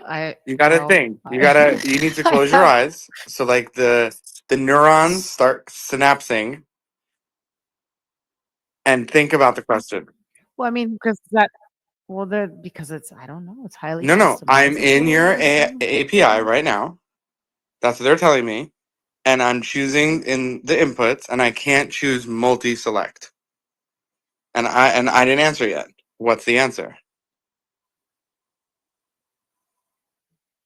In No, my in app, my I the don't know. I API, have no when you log in and go to workflows, you go into your workflow, you create a Mhm. curly, Yeah. and then you choose text. This person wants to choose Mhm. multi-select. And we don't have that. They're asking how to do that. They would have to be like Well, curly input 1, input 2, and No, each of them separate. because that's No? not, there's no documentation that says that we even support that. So if you had like, hey, pick your brand Right. colors, your Red, green, primary yellow. color. How do you do that? That's the question I got from someone. So I'm seeing if Sharon knows the answer. well, I mean, you just do a pull down. What you're asking me how Yeah. to do that, or why I How do you can't do do it? that? Use like with our API. That's what someone's asking.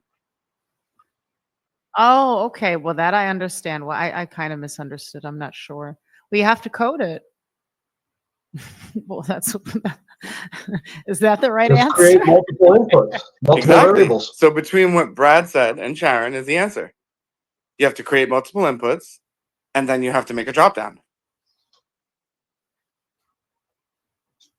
And the drop downs in code. Like you write code. You tell AI Tutor, hey, make a drop down. And then whatever the user selects is what gets sent to the workflow.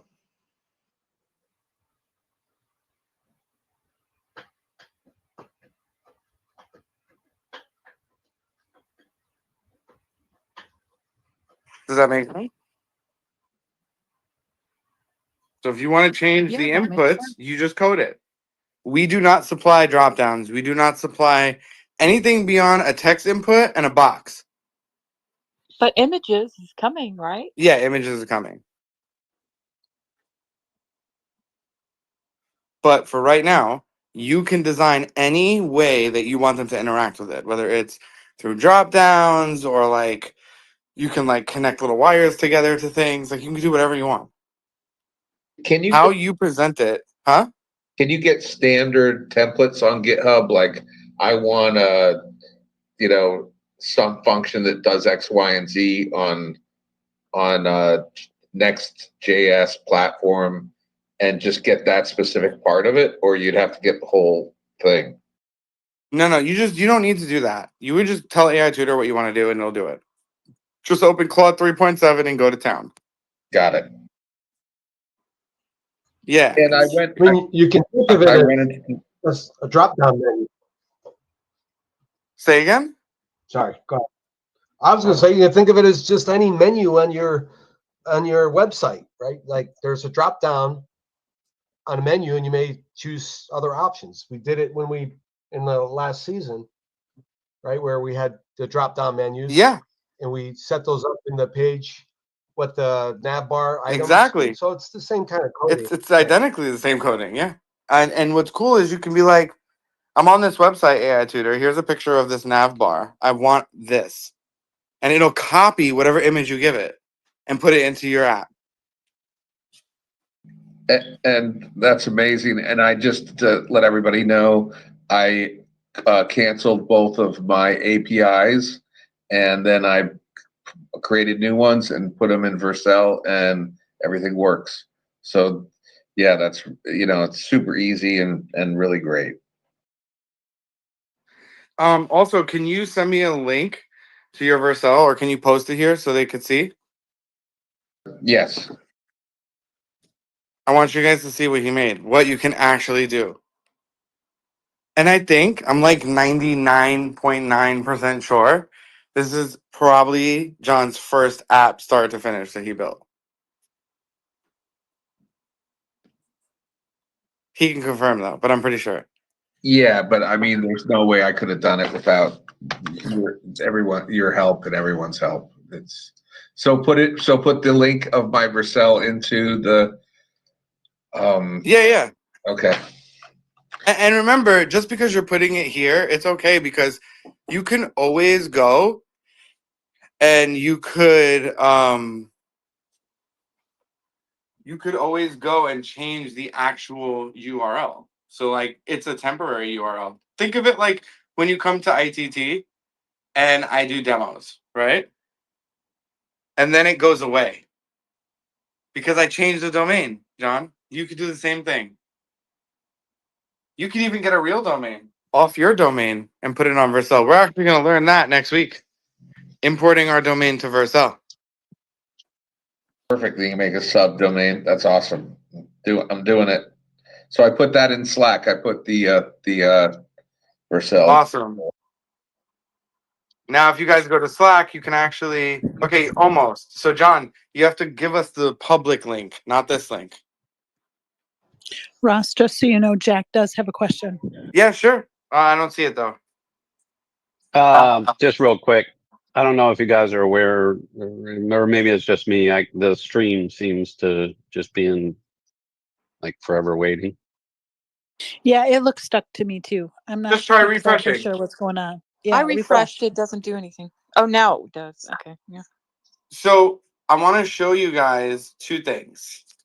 Now, while AI John goes and gets the right link, so you need to get the link. So, to get the right link, John, just go to the actual project and you can just click the little screenshot and that'll give you the real link.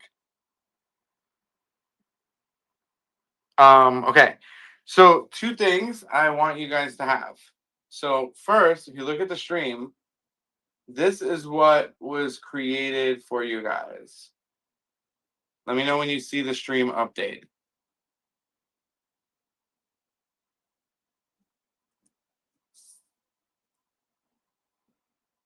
Oh, look, if you look at the stream, this is what John made. Look how cool this is, guys.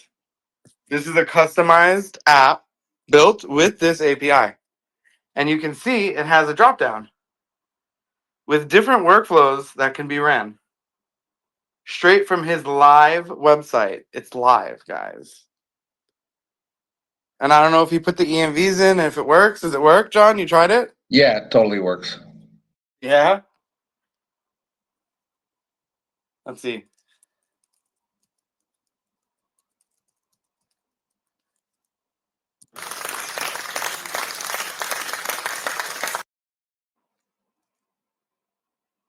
Let's see what it does.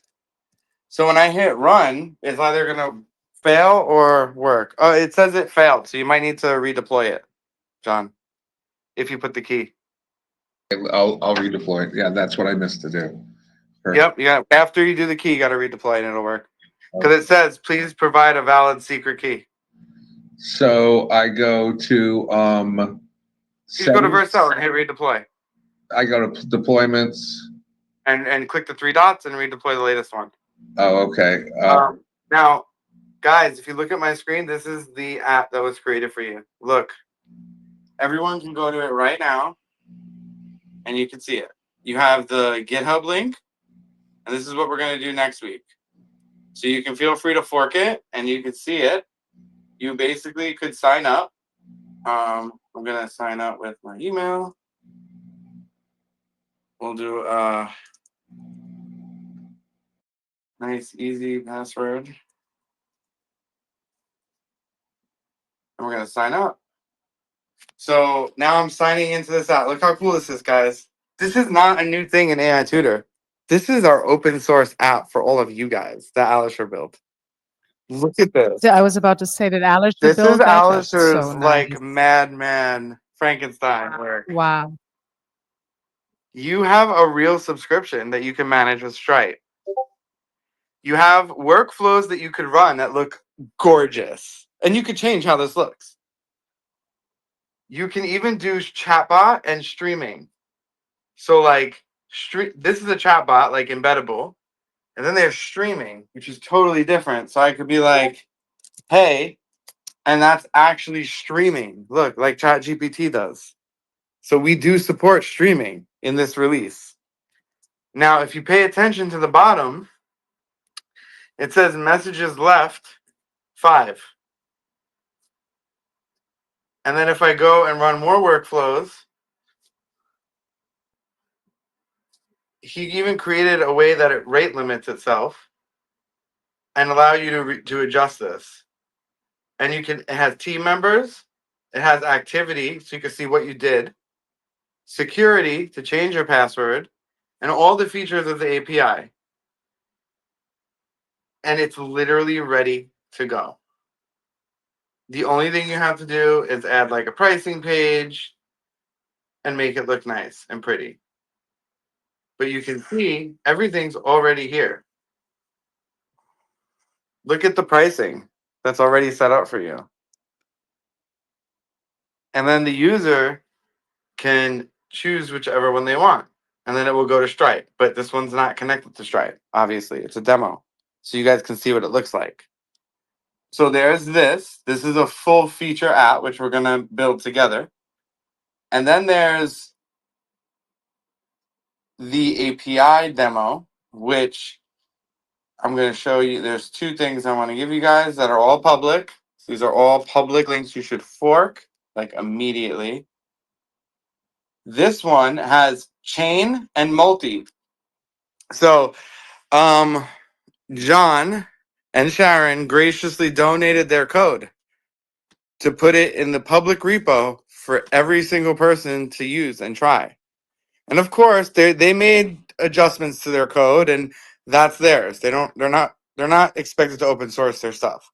What they did was they helped us have 2 extra options on this repo. Option 1 is chain workflow. That's Sharon's automation. And then there's multi workflow. That's AI John's multi-selection workflow, which actually supports 7 workflows in one app.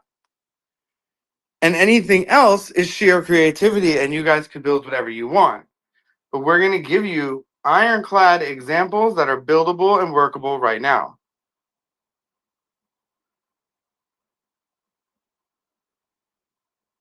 And here's all of the GitHubs. So basically today, what I wanted to accomplish was to go through the entire API to the point that everyone knows every part of it and what it does. The only part we didn't go over is chat, which I'm going to go over really quickly. So when you create a chat bot, it's a little bit different than you might think. So I'm going to go to create so you can see. So there's no system prompt, guys. What this does is you choose a model, which for now is 4.0 and 0.3, and you could give it web pages, PDFs, and CSVs. And this uses the AI Tutor, the RAG API. So when you make a chatbot, it uses data. So a good example of this, if you have AI John, the business automation suite, you have a chatbot, right? It'd be like an executive business assistant, and it would be trained using things you upload. For example, upload your FAQ. Now the bot knows everything about your app. Super easy way to have autonomous customer support.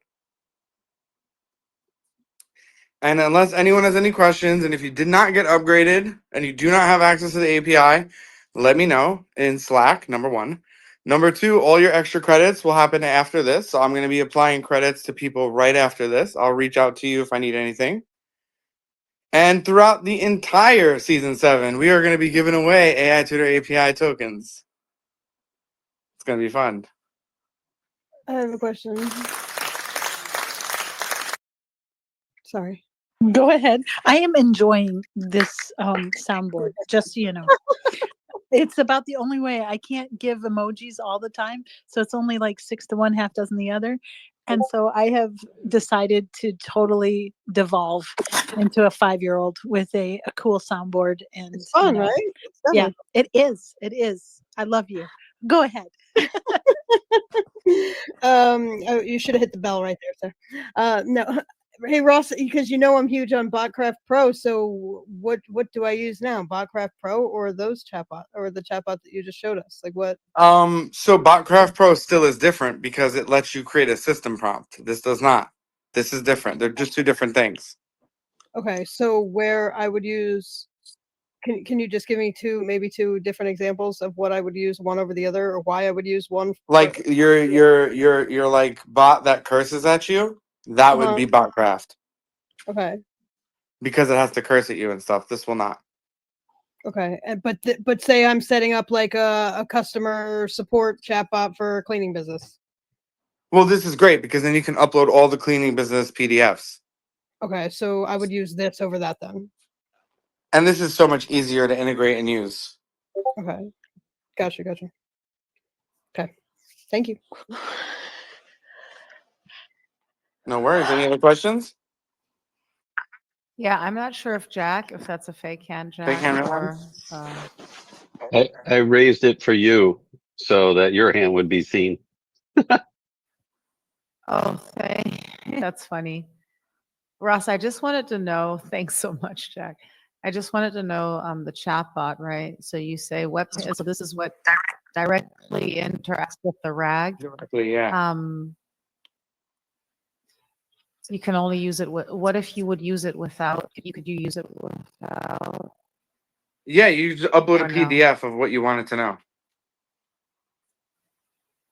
Oh, you can either okay, but where do I do those? Where do I add the RAG API? I don't understand. You where I don't would need add to. It's that. If I already go- in it.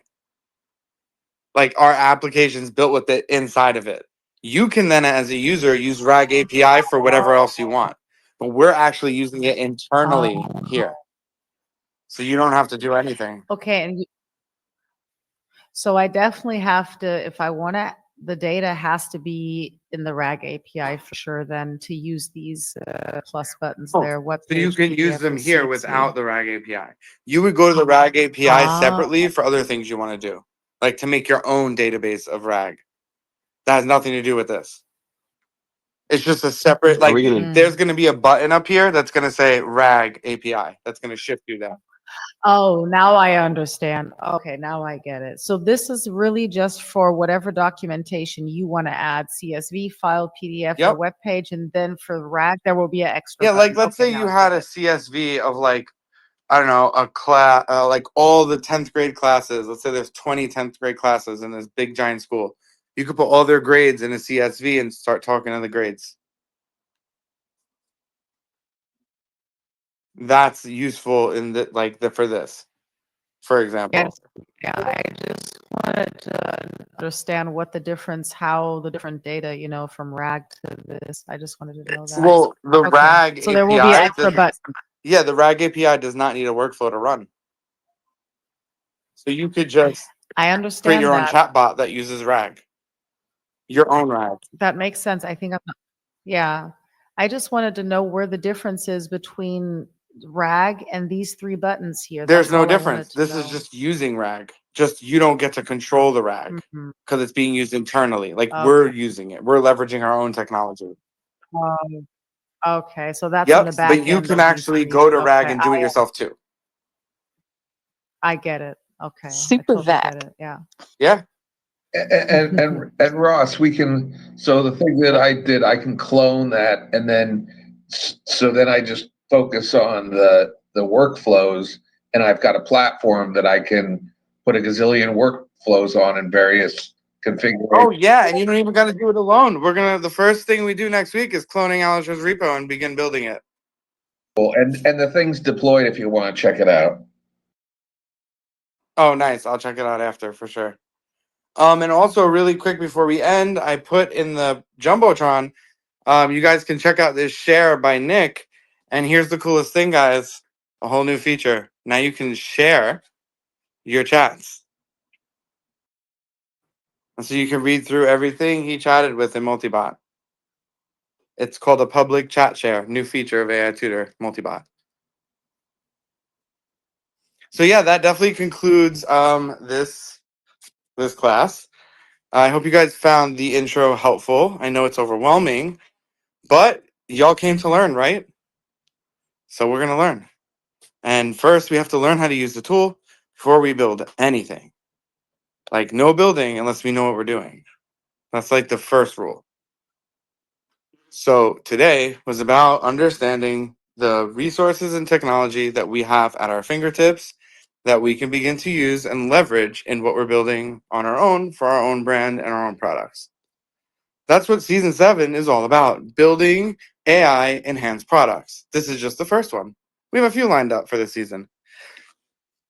So I think you guys are going to really enjoy it. And I think it might seem overwhelming, but you need to just get over yourself, honestly, because it's going to be fun. And you need to like embrace the weirdness and the unknown. And you will find yourself learning so much. Just from one season, I know John, this is a few times, a huge difference in how he like this.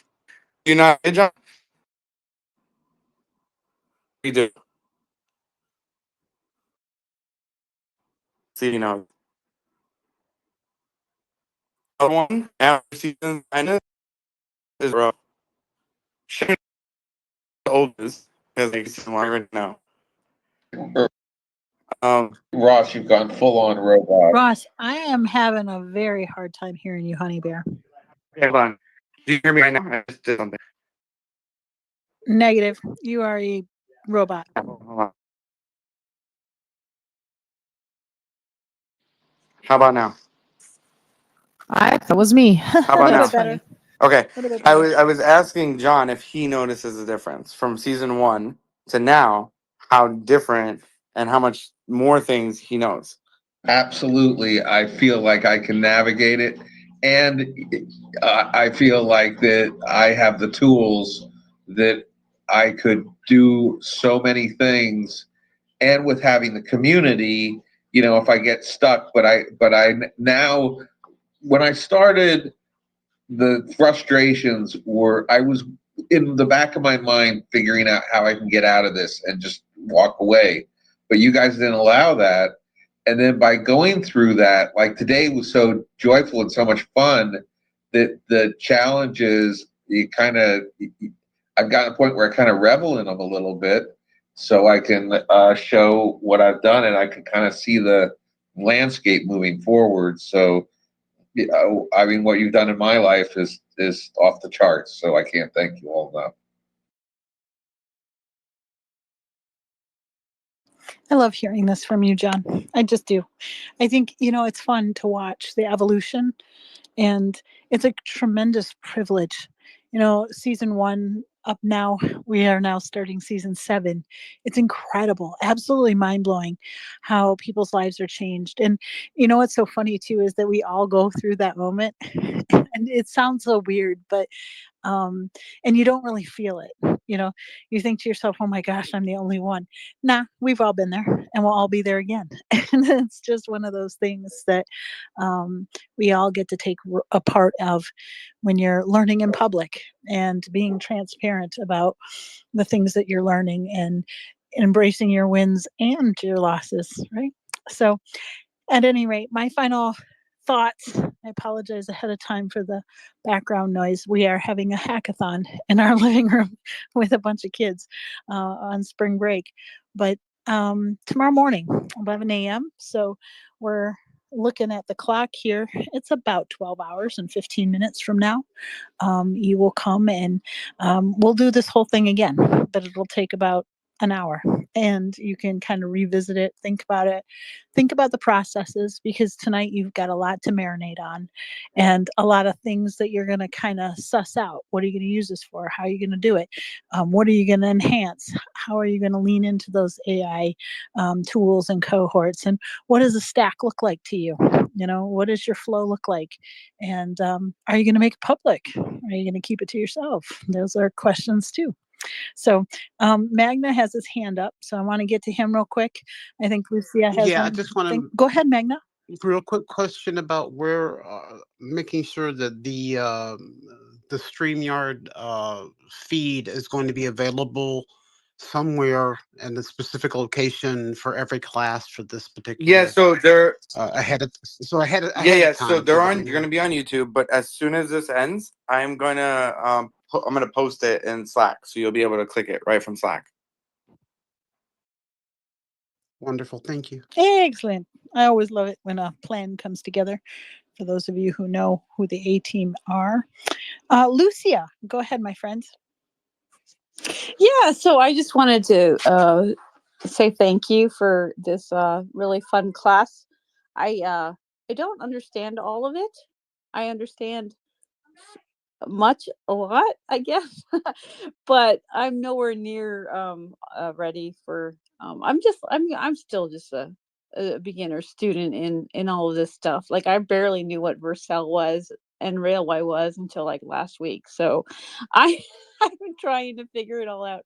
But I just want you to know that I appreciate it. I'm going to try to be here this season. I can't always come for seasons. I'm so busy. There's always so much going on with homeschool and other work. You know, there's just a lot happening every day that is sometimes really hard to sit down and focus. And some of the last classes were like overwhelming when you couldn't give your full attention. And well, all of them are kind of like that. You got to be attentive to this class to really make them work for you. So I kind of gave up on a few seasons, but I'm going to really try to be here. And so I appreciate you all. And thanks And for a really good class. you're very welcome, Lucia. But I will tell you, if there's any season for you to come, it would be this one. This would probably give you the most value of creating AI micro apps. Probably would take you further than you've ever gone. Would be this season and this API. Yeah, that was the hunch I was getting because it just seemed like I'm kind of in app building mode right now. This is what I want to do. But I don't know how. But I'm going to learn how. That's the goal. Well, I'll tell you, you're in the right place. So, for what it's worth, you're definitely in the right place, in the right environment to actually foster that skill. Nice. The other Looking thing forward to too, it. Lucia, here's the thing. I hack schooled all three of my kids. I did it all the way through elementary school, all the way to high school. It's not easy. It's not an easy task. But when your children see you also improving and hacking your own education, the whole ecosystem changes. It fosters a continual education in each and every person in the family. And there's something very powerful and rewarding. And I can tell you, having 3 kids in college, 2 of them just graduated, the self-initiation, or initiative, I should say is a better word, that homeschooling kids especially have, because they have to learn time management. And it's something that is very difficult for some kids when they escape brick and mortar to understand, because their lives have been so regimented, and other people have always told them what they have to learn and how they have to learn it. And it's a different kind of thing. And I just want to encourage you that even if you can only show up to listen on podcast mode, osmosis has a way of sinking in. You start to become more familiar with terms. You start thinking to yourself, I can actually do that. Maybe take a bite on Saturday nights when the boys, and I say the boys loosely, they're very wonderful men. I just adopted them, at tech and schools.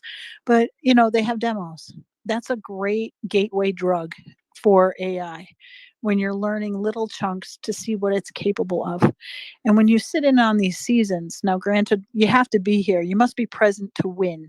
The first day is when you get all your digital backpack tools, right? And if you're not here the first day, then that really sets you at a disadvantage, because then you have to hunt and gather those tools by yourself. But the point is that if you show up on the first day and you make a decent effort, right, you can watch the videos, you can watch the replays or listen to the replays, and you can, gather a half hour here or 45 minutes here. You don't have to eat the entire elephant in one bite. It's consistently showing up. And even if it's only 15 or 20 minutes, immersing yourself into the language. But I will tell you, for me personally, the later nights are studio time. So I have to build, and you're welding, your robotic season, everybody has 1,000 things on their plate. But if you tithe yourself that first time, your best moments, and say, I'm just not going to negotiate. I'm going to say, I'm going to take an hour, just like you would for working out or walking the dog or taking the kids to carpool. These are certain things that have to happen, but you can wake up first thing in the morning and do your 45 minutes of practicing with your tech and schools stuff, looking at those sites, going over them again and again. When John came in here, it was frustrating to him until he starts, interacting with them daily. And when you start interacting daily, you have that muscle memory, and your body kind of adjusts, your mind adjusts to look for those little cues. People who have been here in previous seasons, they go out into the wild and they notice things. I've shared the story of Starboss when she started noticing websites. After you start building it, you see them out in the wild and you think to yourself, I could fix that, I could make it better. And you start to suss out all of those solutions. That's the entrepreneurial mindset.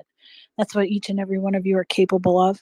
And you know what? You eked out 4 hours or more, almost 5 hours tonight, to dedicate to your own learning. That's impressive. The future from here on out, especially in the age of AI, has nothing to do with college degrees and parking your butt in a chair of other people's curriculum.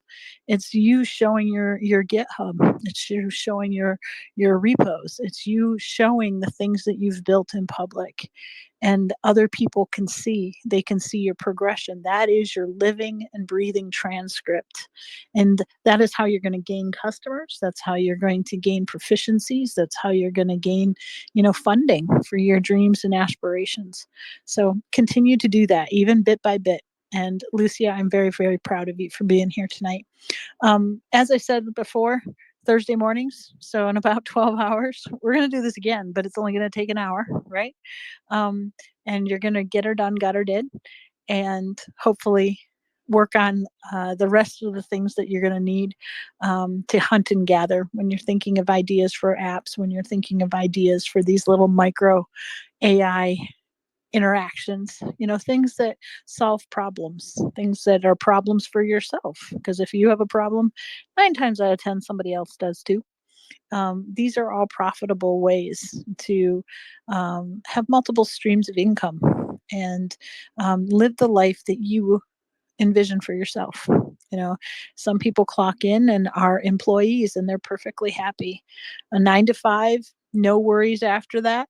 That is very okay for lots of folks, but I tend to notice that entrepreneurs, they can't just clock in and clock out. They are natural born problem solvers and hustlers and want to get her dones, and they're always solving things. So you're in the right place. You're surrounded by people who do and believe the same that you do. So look to your left and your right, make friends. Collaboration is the next currency. Of course, we are going to see each other tomorrow, but on the weekend, on Saturday, you have Innovators Think Tank, where you can kind of start hearing and priming the pump for pitching your own ideas. Once you've built these things, they have to be put out into the wild and other people want to use them, right? So you have to learn how to pitch that idea and craft a very wonderful story and narration, or narrative, I should say, for your thing, and have it condensed and distilled down into 60 seconds. That's a hard thing to do, but once you've mastered that, you have the ability to really set it free in the way that it should. Um, Lastly, obviously Sharon and Alisher, they always have Friday nights doing something, you know. Please keep an eye out too for each and every person in this room. Maybe set your notifications. I know John has a daily space. I know there are a couple other people in here, if I filter on down, that do spaces or at least are contributors, because not everybody wants to be the host, but sometimes playing the wingman, is your superpower, and that's how you can give back to the people that have invested in you and pay it forward. So at any rate, I'm going to let Kev go ahead and take us out, but I hope you have a wonderful day, folks, and I hope that you go away with a little golden nugget. The world outside might not understand you. It might be a very lonely place, especially for innovators. Um, you are unconventional doers and thinkers, and it sometimes doesn't sink in with conventional types, right? But if you surround yourself with other people that are unconventional also, it's the iron that sharpens iron, and your pocket family is here, and we don't go to sleep, and we're here 24/7. And that's just the beauty of living in somebody's phone.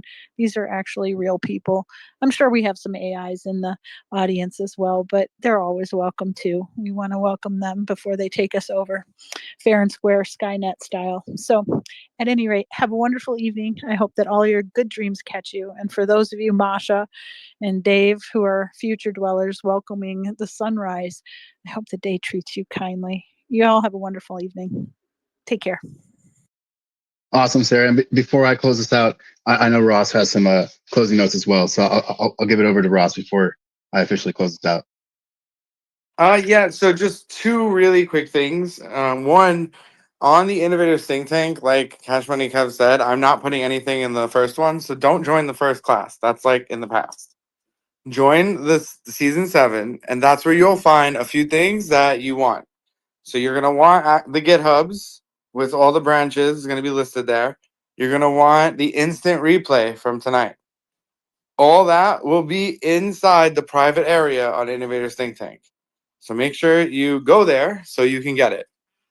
And if you have an issue, I cordially invite you to go find Cash Money Kev and Josh Hellman and fill up their DMs until it fixes itself. And second thing, minor thing, but to all the new people here who might not have Pixio and AI Tutor and want to kind of try our tools, we do have a new tier available where you can test out some of our tools, though it doesn't give you all the good stuff. And no, you don't get access to like unlimited 03 and 01 and 3.7, but you get to try some stuff, right? So it's the first time ever. So if anyone that's new, never heard of us, have no idea what Pixio is, what AI Tutor is, go ahead and sign up and you'll get a little small free taste of what our apps could do and how powerful they are. And shout out to everyone who subscribes to AI Tutor and Pixio, because it's because of y'all that we're able to do this really cool stuff. And even tonight is a direct result of the impact of you guys, what we did in New York City.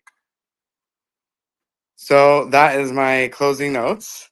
Just those two really important tidbits of information. And you all did really good. And I know it may seem overwhelming and it's super easy to quit, but it doesn't really help you. And if you have someone that's going to help you not quit, you shouldn't quit probably, right? Because we're going to go through this world. There's going to be a lot of people that would just like not care at all if you were left in the dust. So you'll have that. You'll have plenty of that. But when you don't have that, you should like take advantage, full, complete advantage of an environment like this. Because you never know what breakthroughs you will have and what you will take away from these kind of gatherings. Because I will tell you, you guys may not know, but you just sat for like 5 hours and had fun and also learned a bunch of really hard stuff. It's like pretty cool, right? Yeah. So that's my closing note.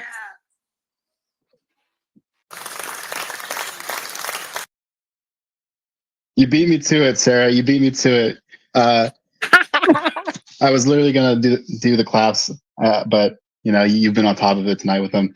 And I just want to say, to add on to like Ross's some of Ross's points, tonight was super special. I think because the amount of use cases that were shared among the students in the community were just like really amazing for this season's projects coming up.